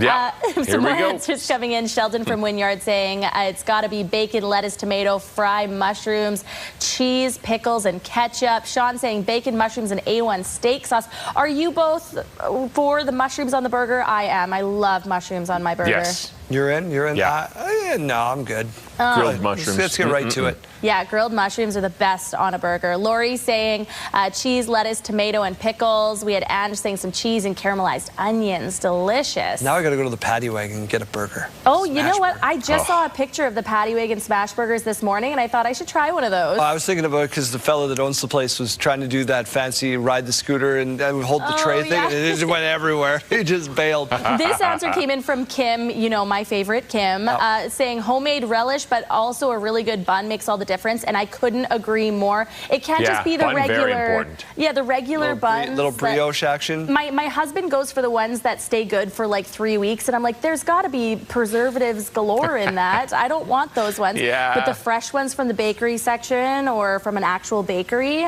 Very excited when Jeremy finally invites us to his house, what he's going to serve for us. We're back right after this. Wonder Buns.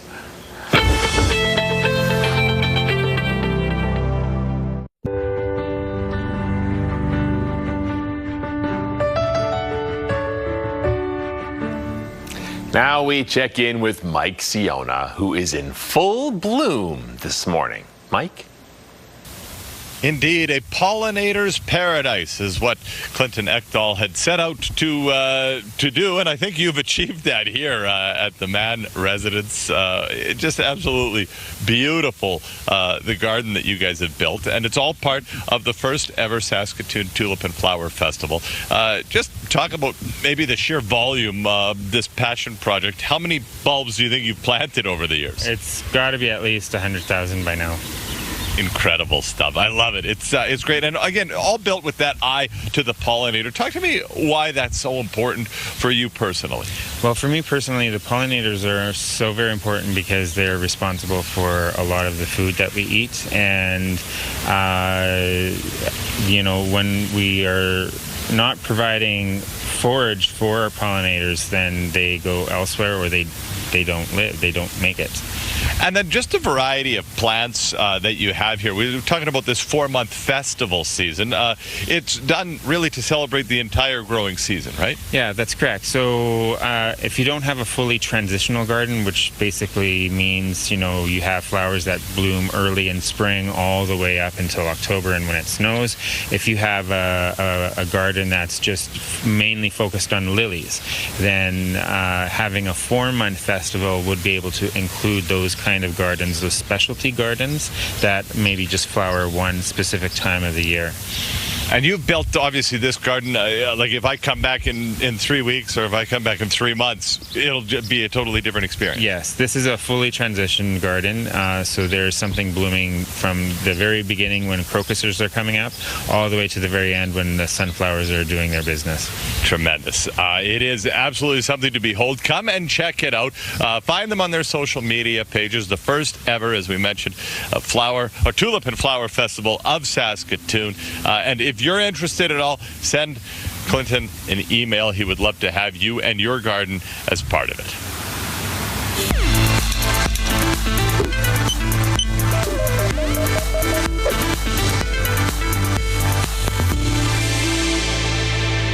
So, I am the new features editor at Runway. No, you're not. This morning, The Devil Wears Prada 2-star Anne Hathaway opening up about a debilitating visual impairment she had for a decade. I didn't realize it was actually taxing my nervous system. Hathaway telling the New York Times Popcast she had early onset cataract, a clouding of the lens in one of her eyes, and was essentially half blind for 10 years, starting in 2013 when she was just 30 and was filming the movie Interstellar. The only thing that can move across dimensions like time is gravity. I wound up getting surgery, and I didn't realize how bad it had gotten until I could finally see like the full spectrum. Hathaway filming several movies during that period, including The Intern. If you can't stay here, I'll call Becky, and then she'll find you, and then you can just pull up. And Ocean's 8.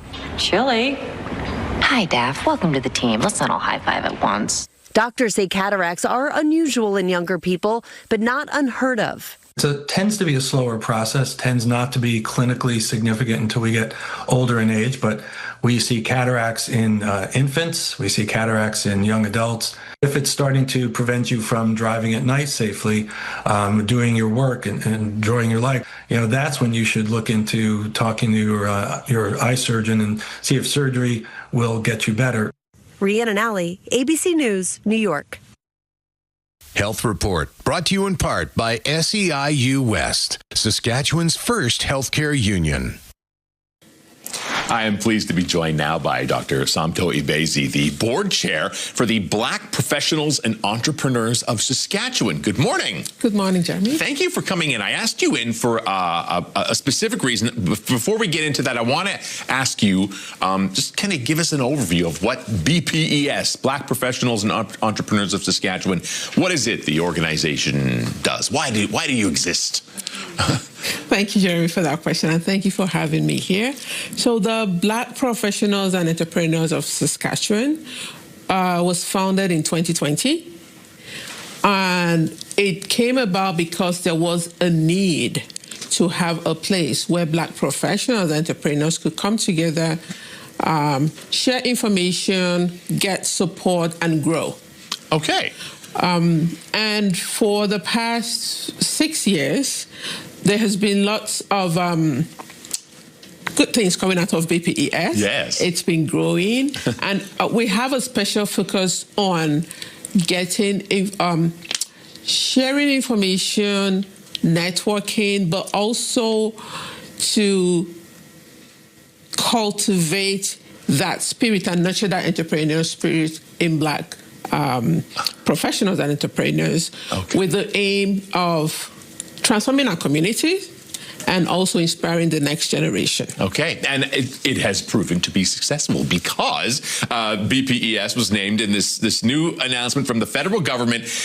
They have pledged $2.3 million to support Black entrepreneurs in Saskatchewan. $1.4 million of that is coming to your organization. Yes. So I guess, what was your reaction to start when you heard this news? Honestly, when the news came about, we had an urgent call. So the other board members, we had an urgent call, and we screamed for like 20 minutes on the phone. That's great. That's exciting. And so I guess there are big plans.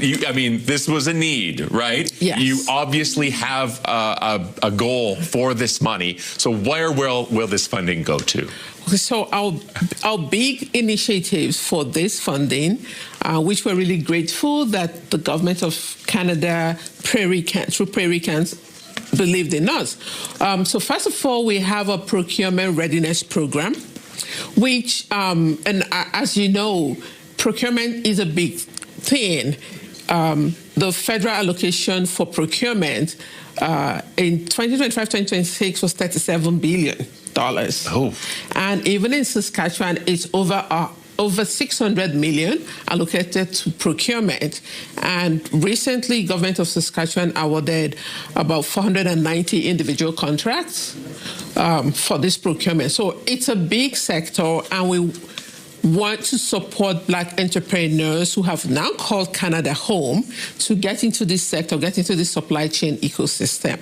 Okay. So what we're planning to do in collaboration with some of our partners is to provide a space for the learning of what it's about. So there'll be teaching, there'll be support, aiding people to procure procurement licensing, and connecting them with local businesses and organizations where they can. So we're providing a room for people to get into this, and we're very excited about that. Now, I have noticed, because we had the Black Business Expo just a few short weeks ago, that went very well.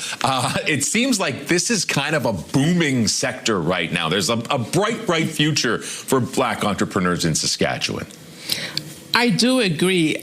I think it's been a long time coming. Yeah. There's been great info. There are so many Black Canadians that have called Canada home for many generations, but with immigration and what it's been, we have so many Black people coming in, and it's only a matter of time that these people coming in with their excellence and their passion, giving a platform to fly. Yeah. All right. So much great work being done now. This significant boost from the federal government will help as well. Dr. Ibezi, the Black Professionals and Entrepreneurs of Saskatchewan, thank you so much for coming in. Thank you. Thank you for having me.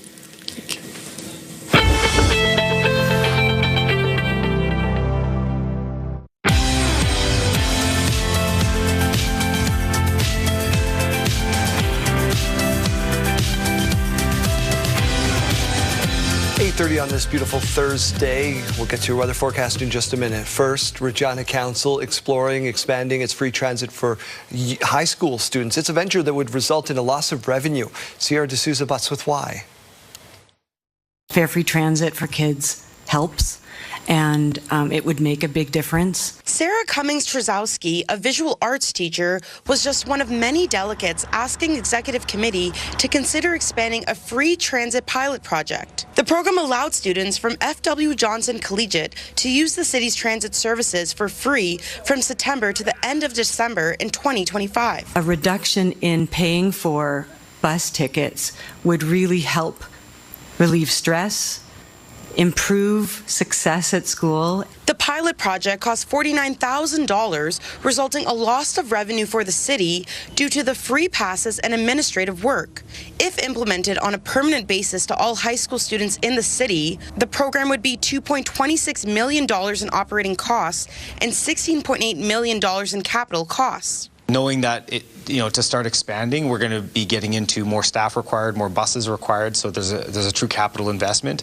I think it would be important for us to take the time to make a proper plan. At Wednesday's meeting, Executive Committee also approved changes to the Regina Transit Fare bylaw, which looks at the city's transit charter service fees, paratransit charter service rates, as well as U-passes for U of R students. It's not for the regular fares, so that would be competing against if there's a private entity as well providing charters. So it is really aligned with trying to keep up with the cost recovery with the new contract agreement for the cost of delivering that service. Regina City Council will discuss its plan for its fare-free transit program for students at its City Council meeting on June 3rd. Sierra D'Souza Butts, CTV News, Regina.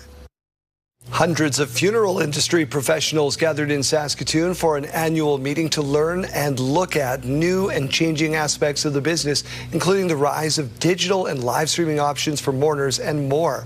Hallie Mandrick was there. Death care professionals from across the country gathered in Saskatoon for the annual Funeral Services Association of Canada Summit and Exhibitors Showcase. There's something powerful about being in a room with like-minded people, with people that just get it. So these are people that day in and day out, they are serving families across the country during their darkest days. It's been more than a decade since the National Summit has been hosted in Saskatchewan, and those in the industry say a lot has changed in that time. One of the more prominent changes being the rise in digital funeral options, which became common during the COVID-19 pandemic and have since remained quite popular. People can't always attend physically. They can't always express, their emotions and their condolences to the families. So using virtual technology, they can watch the webcast, they can view the ceremony, but they can also testify and leave their condolences message virtually using technology. When it comes to funeral planning, a lot of options now exist, from having cremated remains made into a diamond or a stone to biodegradable urns and caskets. With the increase in options also comes an increased need for people to talk about their post-mortem wishes. It comes by nature. We don't want to think about it, but it's when you're in the situation where you're sitting down and you need to make some decisions for your dad and you never have the conversation with them, it's even harder to take those decisions.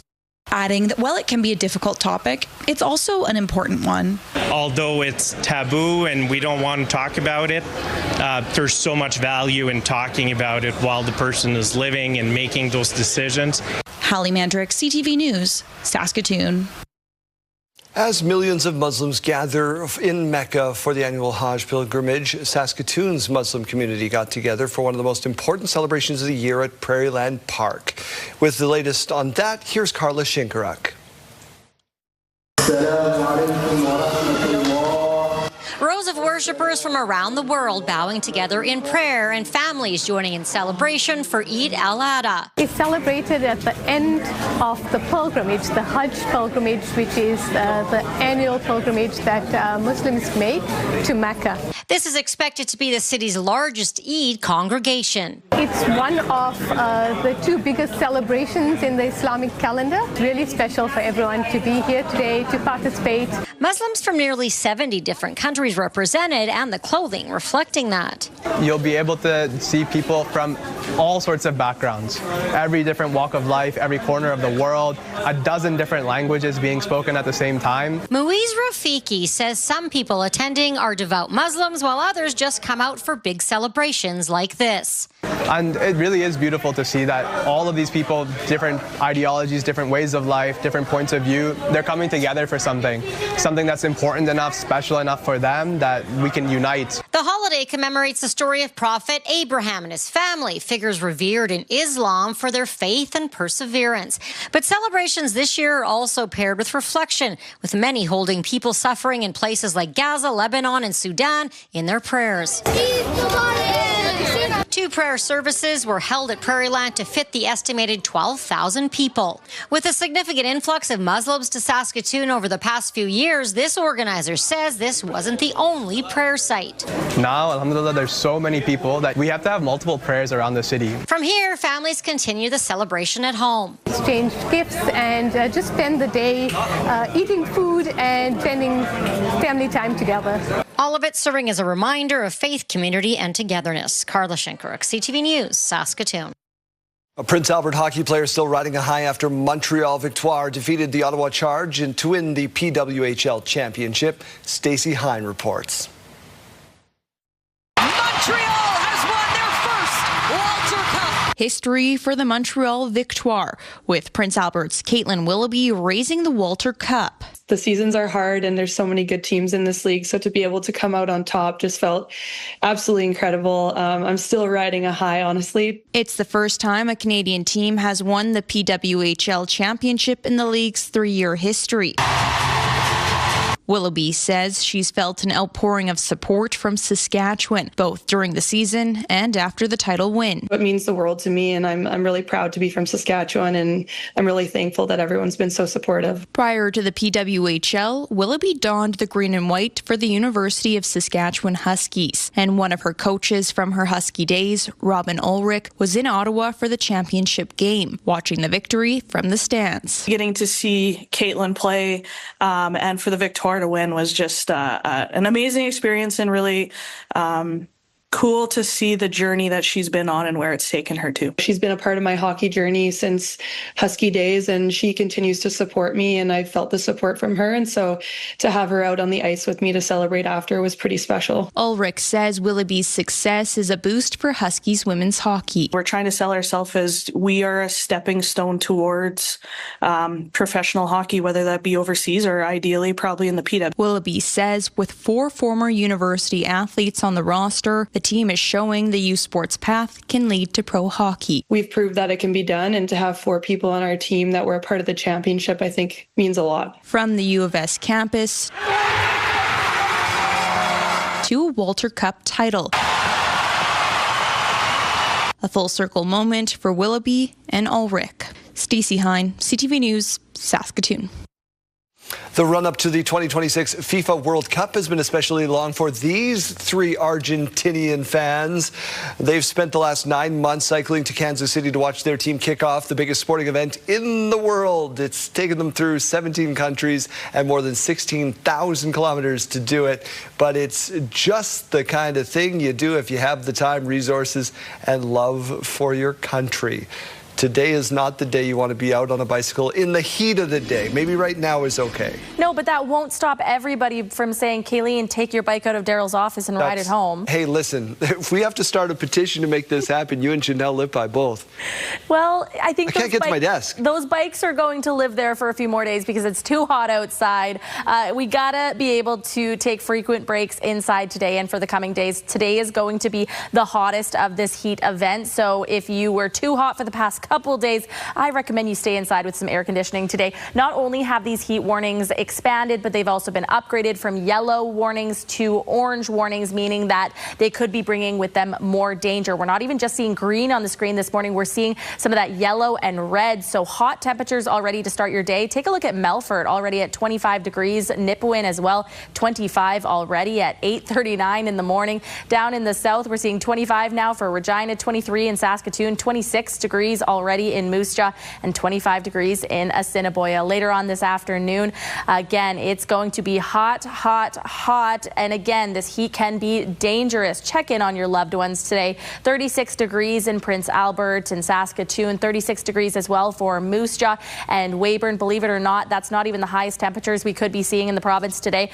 We're taking a look at 37 around Hudson Bay being our highest temp of the day. 35 though for Regina, 33 for Swift Current, and 34 degrees projected right now for Estevan. We're also talking about the potential of some storms moving in because the conditions are right for it, likely starting tomorrow with that storm activity though. Down through the southwest corner, we'll start to see those in Swift Current in the late afternoon and into those evening hours. We do see it trying to make its way over to Regina as well. Saskatoon has the chance of seeing some showers and the risk of the thunderstorms starting tomorrow, carrying us through Saturday and into Sunday as well. Now, again, these could be not just regular thunderstorms, but some strong thunderstorms on the way. So we'll be prepared for that. 32 degrees on Friday, though, for Regina, 30 degrees on Saturday. And again, a higher chance of having some of that thunderstorm activity on Sunday as we drop down to 25 degrees. Temperatures by the end of the 7-day forecast looking a lot more manageable in Regina, 21 degrees with that mix of sun and cloud. Take a look at Saskatoon, though. We're still seeing high temperatures tomorrow, 33 degrees. But the risk of seeing some late afternoon and early evening thunderstorms does start to move in. 29 degrees on Saturday, still seeing that chance of shower, risk of thunderstorm, and the highest chance of seeing that rain and the risk of the thunderstorm actually comes on Sunday. 27 degrees on that day, 27 degrees by Monday. The risk of the thunderstorm does go down, but we're still seeing that chance of rain, and that continues through Tuesday and Wednesday as well. Temperatures dropping to a much more manageable 22 degrees on Tuesday and 20 degrees by Wednesday.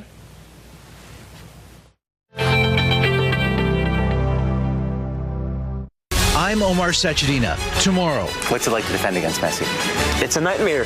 How one of Canada's fastest rising stars outran adversity on and off the pitch.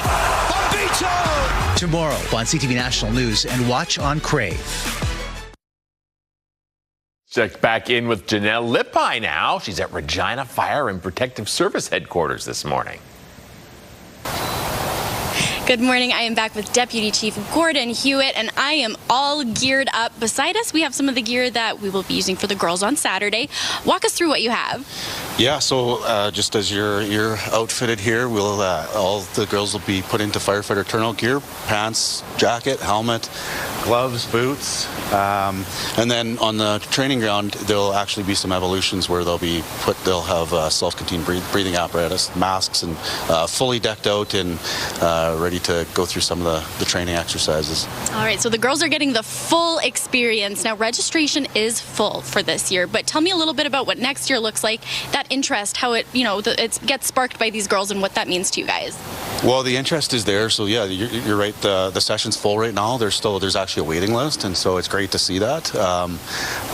If anybody's interested in registering, you can actually go to the website and put your name in, and we kind of follow that through the year. So we plan on doing a session every year, but potential, with demand could be more if we need it. But we track that, and then when that time comes that we are going to host an event, if you go to the website and you sign up, we'll actually reach out to you and let you know that there's an event coming up, and let you, tell you what you need to do to register. So. All right. And before we wrap things up, for the girls that are watching who are maybe seeing this, unsure of, if they're able to do it, what advice would you give them? You don't know until you try it, right? And that's the common theme that we've heard is, I don't think I can do it. Well, we give you an opportunity to learn more about it and see if you actually can do it. And so, I wouldn't hesitate to try it out. And, if it's something that you're interested in, at least give it a try, is what I would always say, right? And then make that determination after. So this is a unique opportunity to come out and see what the job is actually like. And so, again, if anybody's interested in that, should take advantage of that opportunity. For sure they should. Thank you so much for having us out this morning. Once again, that is on Saturday. Really great opportunity to get young girls out and about trying new careers.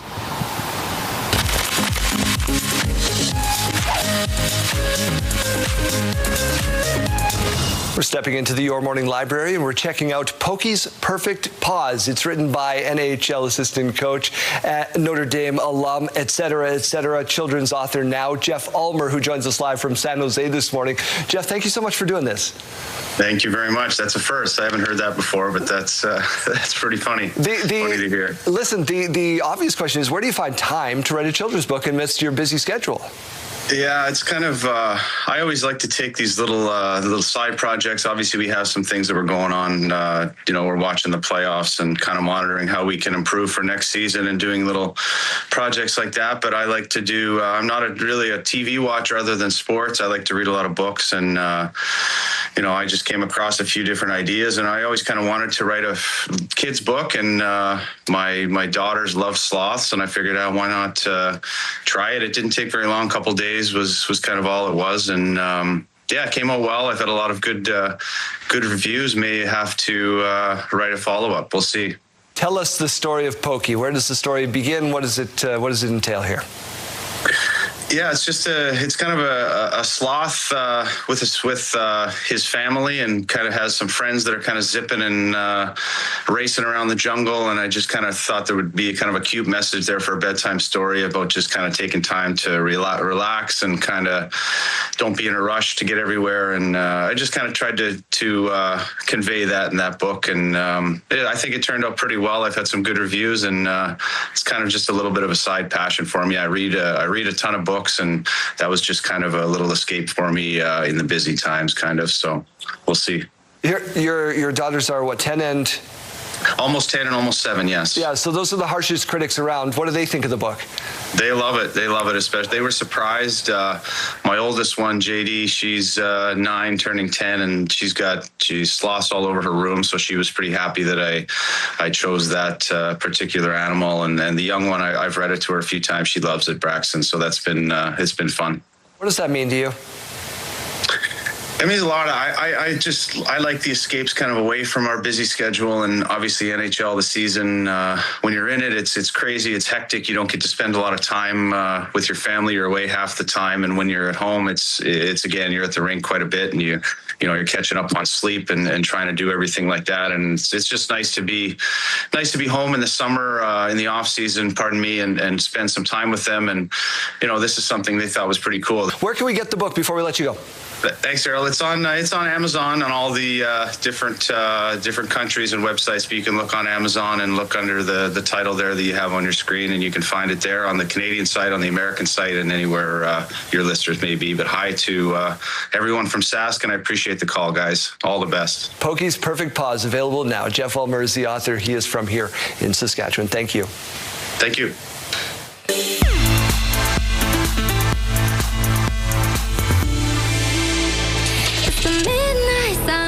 Skin under the red sky, laying on your chest like this. Hold me like the pebbles in your hand, initials in the sand. Yeah, summer isn't over yet. I don't wanna turn down ever.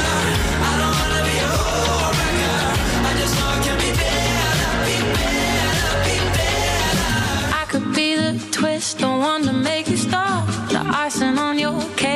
cherry on the top. It's heaven in my heart, and we could find you some space.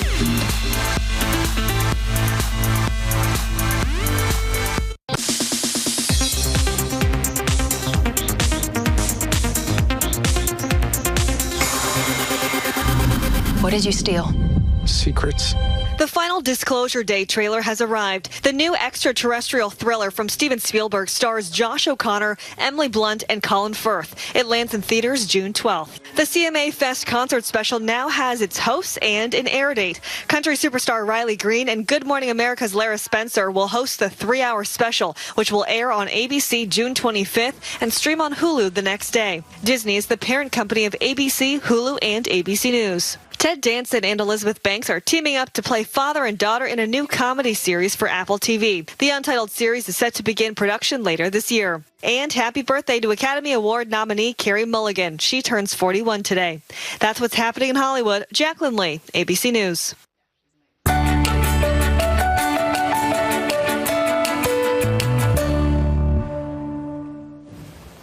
Now to the story about a father and daughter on a wild ride. Danny New brings us this story. Want the window open? This is the story of a father and daughter driving 600 miles to save 2 calves. So you had hay in the car? I was still vacuuming it out a year later. Filmmaker Joanna Zellman and her dad, Jared, teamed up with the popular social media brand The Dodo to produce this short documentary called Cow Trip. Yeah.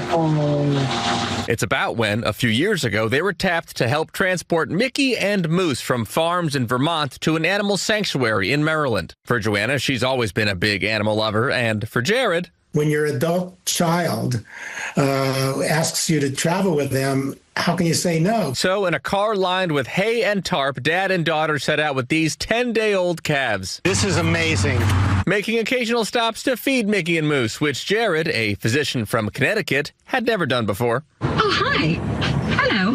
They drove for almost 14 straight hours, arriving at Rosie's farm sanctuary just before 2 a.m. And then, a month later, when Mickey and Moose completed their quarantines, it's grass. Joanna and Jared returned to see their first steps on grass ever. Mickey went first before circling back to tell Moose it was safe so they could engage together in galloping time. We are at Rosie's Farm Sanctuary with Mickey and Moose. Almost 4 years later, Joanna and Jared have continually returned to visit Mickey and Moose, who at this point clearly also share a familial bond. They're still best friends. They lick each other, they groom each other, they run around together. Yeah, they're inseparable. The full documentary Cow Trip is now streaming on the Dodo's YouTube channel. Many commenters so far are saying the film is quite moving. In New York, for ABC News, I'm Danny New. Well, Christmas in July is coming up, and now I know what I'm going to get producer Nathan. I just want to ask, is there a man on earth with more whimsy than Danny New?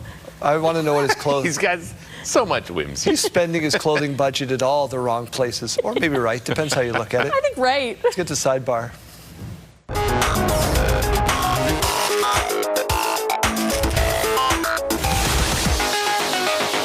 They do not have anything like that at Colin O'Brien Mann's shop. Hamilton, where I go. Scientists have discovered a new species of octopus. This little blue guy was the first found 11 years ago in the Galapagos Islands using a remote-controlled submersible. From there, an octopus expert, those exist, that's a real thing, from Chicago used CT scans to see every aspect of it, and using that data, she's confirmed it's a never-before-seen species. So we're still finding things in the depths of the ocean, which is what Jeremy's been preaching for months.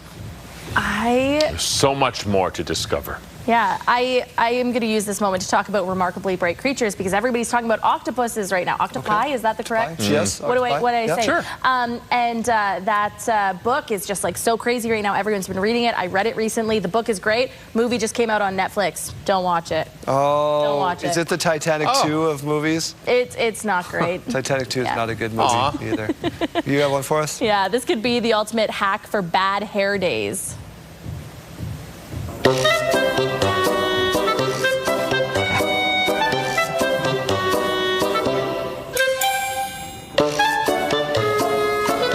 Someone decided to make a 3D printed hair for their balding coworker. Once the pieces snapped into place, it looked pretty realistic. I like that. Yeah, changing styles and colors would be a snap. Almost makes you look like a cartoon character. Not bad. From afar, cool. I think when you look at it up close, it gets worse. But when you look at it from afar, it looks pretty good. Oh, I'm going to see if I can find the design. I'll print this at the Regina Public Library and snap it on my... It's kind of nice like a blonde Lego one. character. He ends up looking like the Memoji or whatever they call themselves. Yeah. Memoji. Right. Isn't that what they call it? No, What is it called? Emoji? No. It's Yeah. the one with when it's your person. Oh, is it a memoji? Maybe I taught you Yes, something. it is. I taught her something What? today. This just happened. This just happened. I have to go. End the show. Daryl knows tech. End the show. I'm hip. I'm with it. Cut the cameras. Let's just soak this in for just a minute. Like you're going to be soaking in the heat. If it's too hot outside for you, it is too hot for your pets. We'll see you back here tomorrow with the premiere on the broadcast.